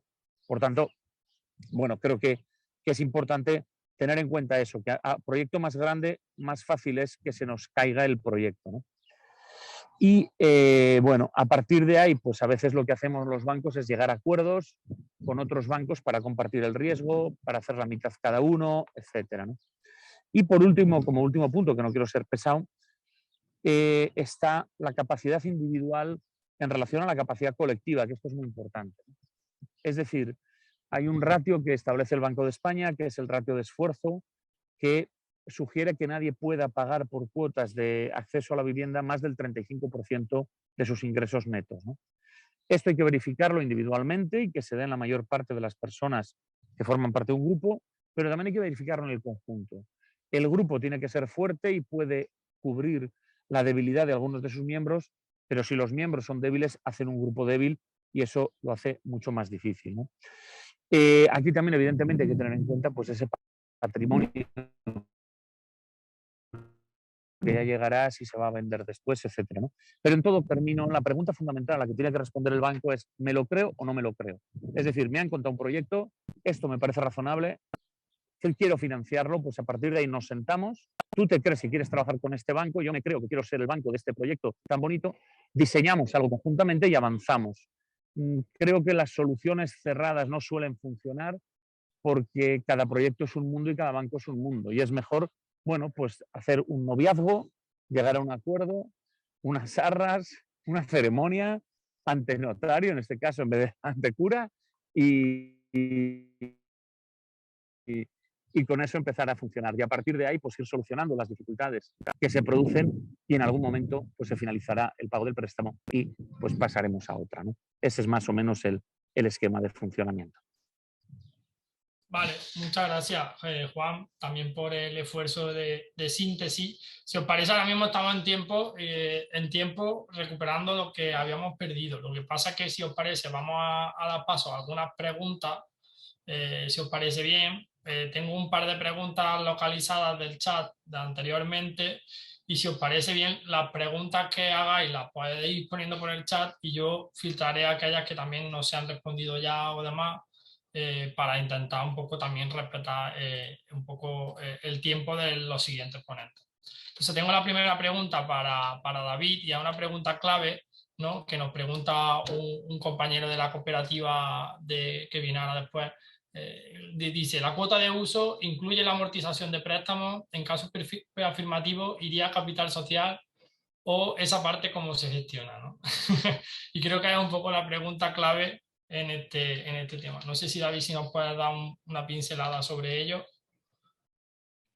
Bueno, en todo caso, claro, el modelo que proponemos pues justamente pasa porque la cuota de uso, que es lo equivalente a la prestación, al uso de la vivienda, y que si no fuera porque fuese una cooperativa, sino que fuera una empresa privada o un promotor o un tenedor, iría a compensar, ¿no? Pues la inversión inicial o la financiación. Por tanto, en el régimen cooperativo, pues sin duda, esta cuota de uso es equivalente pues a la cuota del préstamo hipotecario. Cuando digo la cuota, me refiero pues tanto a la evolución del capital como a los intereses, ¿no? Entonces, si hubiera el caso, digamos, de prever algo de recuperación de la cuota de uso, que desde un punto de vista político, pues creemos que para escalar el modelo, siempre y cuando no sean proyectos asequibles, etcétera, pues tendríamos que evitarlo. Entendemos que el margen es poquito, porque es solo la diferencia que tenemos entre los gastos de la cooperativa, como decía antes, que son la amortización del edificio, porque de alguna forma u otra nosotros tenemos un gasto de todo el edificio a 75 años, por ejemplo, o a 50 años, o a 100 años, o lo que el auditor nos deje amortizar, ¿no? 75 años, por ejemplo. Y después los intereses, que también es un gasto. Entonces, como mínimo, tenemos que prever unos ingresos equivalentes. Es decir, una cosa es el modelo político, es decir, si se prevé, si estamos de acuerdo o no con este tema, pero es que aparte de este tema hay un tema de viabilidad económica propiamente del modelo que pasa porque al menos esto sea ingreso de la cooperativa y por tanto está en la cuenta de resultados, ¿vale? Y a nuestro entender, pues en la medida que generamos también vivienda social y asequible y que queremos que el modelo cuente con ayudas públicas, sea o no de VPO, digamos que es al menos, digamos, el objetivo de SOS3Civic y de muchos otros compañeros y compañeras, para realmente favorecer este interés general, creemos que por otro lado tenemos que digamos, evitar esta sensación de opacidad, que las cooperativas, pues cuando hace falta, pues los socios recuperan el dinero, ¿no? Y que por tanto el interés particular puede prevalecer, ¿no? Aquí en Cataluña que tenemos pues una relación buena con las fundaciones, pero a veces cierta competición, ellos van a las administraciones y les dicen, oye, estos de las cooperativas, claro, como son tenedores e inquilinos a la vez, cuando les conviene, hacen dónde está la bolita y el pago de lo que yo es alquiler se lo devuelven, no sé qué. En cambio, si me das suelo a mí como fundación, te aseguro que yo haré un alquiler social, de VPO, lo que sea, pero sin duda el inquilino no va a recuperar el pago del alquiler y posibles excedentes se va a reinvertir en vivienda social. Y por tanto esto hemos llegado a la conclusión que nos perjudica si no somos claros en el modelo. Y esto es una opinión política, pero también, digamos, de viabilidad económica, como decía. Vale, gracias. Juan, si puedo complementar un poco. Sí, si me permites, Fran, la apuesta política es de limitar la parte retornable. Esto puede ser un 20, un 25, un 30. Entonces, no pasaría nada, digamos, que hubiera pues un 15% de proyecto inicial y que a lo mejor hubiera alguna cosa que fuese periódica. Pero tendría que ser, digamos, la parte minoritaria, a nuestro entender, ¿eh? Vale. Juan, quería intervenir. Sí, Delante. Sí. Me parece la pregunta del millón, porque determina el modelo. Es decir, tú puedes he llegado a ver un caso de un grupo que estaba buscando un espacio para construir y se ha encontrado con un espacio ya construido, han hablado con el propietario y lo que les ha ofrecido entre el propietario y el banco es un leasing sobre un edificio ya existente. ¿Vale? Con lo cual, se puede ver de todo. Lo importante es la opción política que decías, David. SOS3Civic tiene una. Seguramente no es la única. Seguramente haya distintas opciones políticas. Nosotros hay alguna en la que pongamos línea roja y digamos de aquí no la financiamos. Pero es importante que tengamos eso en cuenta. Puede haber una cooperativa de inquilinos y que el edificio pertenezca a un fondo de inversión, por ejemplo, y que se pague solo una cuota de alquiler y sea una cooperativa en la que hay elementos comunes, en la que hay convivencia, etcétera, pero en un edificio que es de otra entidad.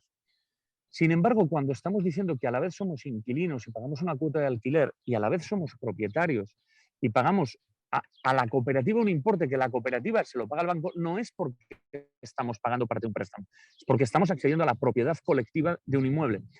Y ahí es donde tenemos que decidir si lo que le decimos a la gente, tú estás poniendo parte de tu ahorro en capital de una cooperativa para que la cooperativa se haga propietaria de un inmueble, cuando tú dejes de...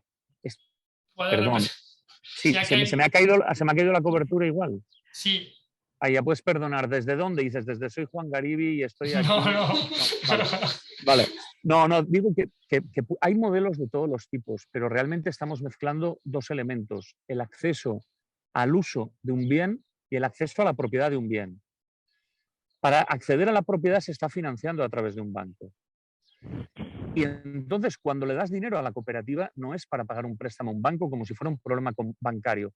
Es para ser propietario de un inmueble. Y ahí tenéis que decidir si yo me hago propietario de la cooperativa se hace propietario de un inmueble para diversas generaciones y en beneficio común de la colectividad. Ahí encaja el modelo de SOS3Civic perfectamente. Oye, no, yo he vendido mi piso en el que vivía antes y traigo 100.000 euros, los voy a aportar al capital para que podamos comprar el inmueble donde yo voy a vivir. Pero si yo me muero, yo me marcho, que me devuelvan los 100.000, no quiero especular, pero que es una inversión. Esto encaja más en el modelo senior, donde al final las aportaciones suelen ser mayores porque hay más capacidad económica Y es una manera de incentivar la entrada en la cooperativa, porque tú le estás diciendo a alguien, vamos a pedir un préstamo a 30 años y te dice, oye, que tengo 75, yo 30 años no voy a vivir. ¿Por qué pedimos un préstamo a 30? Yo no, porque bueno, estamos accediendo a una propiedad que luego llegarán otras personas. Bueno, pues que esas personas recompren el derecho haciendo la aportación a capital. Problema, y ahí está el tema político, por eso digo que es un equilibrio muy difícil y cada proyecto es distinto, que cuando alguien se marcha o fallece 8 años después de haber puesto en marcha la cooperativa, es muy difícil que quien viene ponga 100.000 euros en el capital de una cooperativa. Lo que quiere es pagar 1.500 de cuota mensual, porque ve claramente el bien de uso, pero no ve el construir un proyecto compartido, porque ese proyecto lo construyeron hace 10 años, ¿no? No sé si me explico. Entonces, en función de cómo lo montemos, vamos a facilitar un tipo de respuesta, un tipo de colectivo y, por tanto, un tipo de modelo. Hay diversos modelos buenos, cada uno tiene que encontrar el suyo, pero eso determina que el capital sea una cosa u otra, que las cuotas sean a fondo perdido o a capital, etcétera, etcétera. Y, evidentemente, lo que ha dicho David antes, si las cuotas son a capital o a fondo perdido, determina una cuenta de resultados de un tipo o de otro, un impacto en impuestos de sociedades de un tipo o de otro, etcétera, etcétera, etcétera. Y eso te lleva a tu propio modelo, y tu modelo se convierte en una Biblia en 100 folios de cálculos y explicaciones que se lo enseñas a los potenciales nuevos socios y al banco para que te lo financie. Perdón, Vale. que soy muy pesado. No, gracias. Ha sido muy interesante. Le pedía la palabra a Gemma. Gemma, adelante. Sí, gracias. Bueno, es que, Juan, totalmente de acuerdo contigo. O sea, yo no lo hubiera podido decir mejor lo que tú has dicho. Creo que hay distintos modelos. Y lo que tenemos es que entender efectivamente lo que es el uso, lo que es la propiedad y cómo podemos conjugar. El cooperativismo nos permite diferentes fórmulas. Yo entiendo muy bien el modelo de esos 3 Civic, han optado por un modelo, tienen la complicidad de la administración pública que les ayuda y bueno, y es un modelo que si es aceptado socialmente y me consta que lo es, pues me parece perfecto.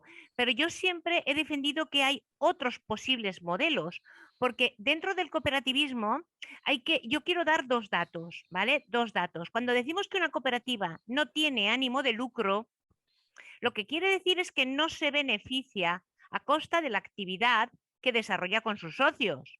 ¿Eso qué significa una cooperativa de viviendas? Una cooperativa de viviendas quiere decir que no puede ser que yo, después de 20 años aportando un montón de dinero mensualmente para construir una finca y tal, más de 20, porque lógicamente pago gastos de mantenimiento, de uso, de servicios, etcétera, que al final de eso la cooperativa acabe engrosando su balance con una finca y yo, que he sido la que he puesto todo el dinero, no tenga nada. Eso es una cooperativa lucrativa. Se está lucrando en esta actividad. Por tanto, lo propio en una cooperativa sería que le retornara ese beneficio generado. Es verdad, al socio, si no todo, una parte, porque también es propio de la cooperativa que los socios sean solidarios y pongan fondos en común y haya ayuda mutua y garanticemos esta movilidad de socios que se van y socios que entran. Y hay otro principio cooperativo que no tenemos que olvidar, que es que todos los socios son iguales y todos los socios participan en la actividad económica en igualdad de condiciones. Y si un socio ha pagado su parte en la cooperativa 20 años, aportando X cada mes, no puede ser que al que entra le pidamos que en un mes pague todo lo que el otro ha pagado en 20 años. Es decir, hay que buscar criterios para que esa entrada y salida de socios sea pues armoniosa y posible en el tiempo. Y para eso hay que crear recursos como los fondos. Fondos dentro de la cooperativa y fondos dentro de las federaciones de cooperativas. Nosotros estuvimos estudiando en otros países cómo se financiaban las cooperativas de cesión de usos y siempre estaba presente la financiación pública de un ayuntamiento y de las propias federaciones de cooperativas de viviendas, porque son conscientes de que es necesario tener unos fondos que faciliten esta movilidad. Y luego se pueden poner condiciones, porque no tengo por qué devolver el 100% de lo aportado. Ojo, desde luego lo que nunca deberíamos de es más allá de lo aportado, ¿vale? Porque eso tampoco es cooperativo. Bueno, por tanto, ya para concluir, me ha gustado mucho como Juan lo ha explicado. Hablemos de que son posibles distintos modelos y lo que tenemos que pensar es en todos los recursos, todas las posibilidades que nos ofrece el régimen cooperativo, que es muchísimas, muchísimas, pero que no olvidemos lo que son los principios, los valores cooperativos, porque eso es lo que nos debe de guiar y eso es lo que nos ayudará a entender y a buscar esas fórmulas que sean adecuadas para que la cooperativa sea siempre un núcleo de convivencia, de alojamiento, pues para los socios presentes y los socios futuros. Muchas gracias, Gemma. Siempre me También. enrollo mucho, lo siento. Nada, muy interesante, Gemma, también este punto de vista que nos da. David me pedía dar un par de apuntes. Adelante, 2 minutos, que tenemos que pasar. Sí, a mí me gustaría también decir algo desde... Perfecto, Blanca. No, pues David, justamente Blanca. en este tema, como decíamos muy bien, hay temas que dificultan más la realidad económica o técnica o que el banco se puede poner los pelos de punta y modelos que no. El que decía Juan es un solo modelo estrictamente político. Aquí no hay ninguna dificultad porque son estos modelos que hay una capitalización mayor y sencillamente la financiación es menor. Esto es muy diferente a cuando prevemos que una cuota que sirve para la financiación el 100% sea retornable, porque esto genera dificultades, ¿no? Es una diferencia importante, ¿no? Y aquí sencillamente es un tema extremadamente político, porque el modelo que comentaba Juan y que hay muchas cooperativas que tienen, pues es viable, positivo, tiene sentido y es sin lucro, ¿no? Como Axuntase, como otras cooperativas que también están aquí en la sala. En todo caso, el equilibrio de este interés particular es un equilibrio interesante y voy a poner un extremo en primera persona para que se entienda, porque yo creo que hay un tema que tiene que ver también con qué es el precio que acaba saliendo. Porque, por un lado, yo sí que entiendo que aquellos que hacen un sobreesfuerzo de riesgo personal, de aval, de un proyecto privado, sin ayudas públicas, hombre, no puedes tener todo lo malo de la propiedad, el riesgo, y todo lo malo del alquiler, digamos que es que no es tuyo. Digamos, entonces el coste-beneficio tiene que ser equilibrado, ¿no? Y esto, sin duda, hay que ver estas compensaciones. Pero, por otro lado, pongo mi ejemplo. Yo estoy viviendo en una vivienda cooperativa en el centro de Barcelona, en el barrio del Borne, si lo conocéis, por 600 euros al mes y 9.000 euros de capital social por 65 metros cuadrados. Estáis invitados a venir cuando queráis a mi casa.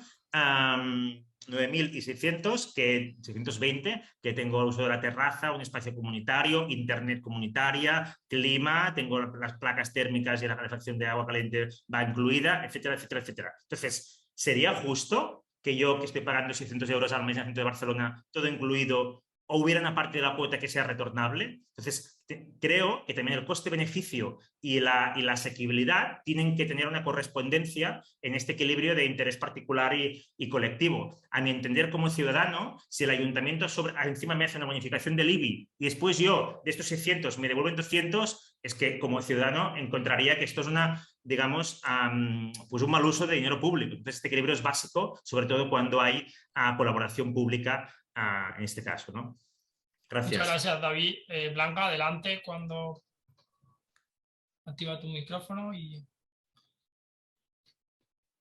Sí, yo iba un poco por ahí, que si, por supuesto, que si no hay dinero público, cada asociación, cada cooperativa, pues puede hacer lo que considere que deba de hacer con absoluta libertad. Pero si hay dinero público, se tienen que cumplir unos fines públicos y los fines públicos, en este caso, no es garantizar el derecho de propiedad, sino que es garantizar la vivienda asequible, la vivienda digna, adecuada y asequible. Por lo tanto, estamos hablando lo digo por lo de la retornabilidad de la cuota de uso. Estamos hablando, por un lado, de la cesión del derecho de superficie de otro derecho también real de suelo público, de suelo patrimonial público. Esto ya comporta una contraprestación en forma de asequibilidad de la vivienda para todas aquellas personas que no tengan una capacidad económica, pues, digamos, media o alta. Es decir, que sea cuanto más universal, mejor. Por otro lado, tenemos de una manera además ahora muy, muy importante, si habéis visto el nuevo plan estatal de vivienda, que en todas y cada una de los programas incluye la cesión de uso y además hay un programa específico que llaman ellos cohousing, que financia hasta 450, la posibilidad de financiar hasta 450 euros metro cuadrado, siempre y cuando sea por debajo de 3,5 veces el IPREM, las rentas de las personas usuarias. Por lo tanto, y luego tenemos otra cosa que también quería decir, y es que, bueno, a cooperativa te conceden un préstamo hipotecario por 30 años, ¿no? Aproximadamente de un 80 a un 70% del valor de la edificación, Claro, pero es que a los 30 años no, antes esa vivienda tiene que ser reformada. Esto con absoluta seguridad.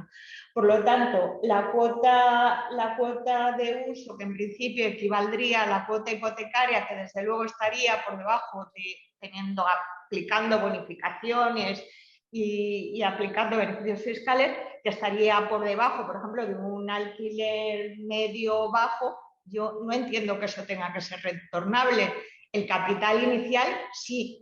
Si los cooperativistas son personas que, oye, pues que han decidido, en vez de pedir un préstamo a un banco, vamos a poner nosotros dinero como consecuencia de la venta de nuestros activos o lo que sea, bueno, pues habría un porcentaje que yo considero que debería estar en torno al 30% como idea, de capital social retornable, pero el resto sería retornable como si fuera un préstamo hipotecario, un préstamo de cualquier entidad financiera. Entonces, yo sí que creo que sobre todo cuando por el medio hay dinero público o hay beneficios fiscales, también los beneficios locales, que hemos hablado del IBI, del impuesto de construcciones, instalaciones y obras, de todo aquello que va dirigido a fomentar este modelo, para verdaderamente fomentarlo tendríamos que limitar la cantidad retornable a un capital social también en sí mismo limitado. Y esto creo, pero bueno, creo como opinión, ya sabemos que es difícil, por no decir imposible, que podría ser objeto de una regulación específica en la ley de cooperativas, este tipo de cooperativas especial. Pero bueno, yo ahí ya casi he tirado la toalla. Vale, muchas gracias, Blanca. Gracias también por los últimos apuntes muy interesantes también desde el punto de vista de si no me equivoco, una persona que se ha dedicado a la intervención municipal, de tesorería municipal y de la administración en diferentes niveles. Te lo agradecemos mucho. Damos paso, ya veis que en pantalla están dos compañeras, una compañera y un compañero de una cooperativa, y le doy la palabra a mi compañera Seila, que nos va a presentar las experiencias que nos acompañan hoy. Así que, Seila, cuando...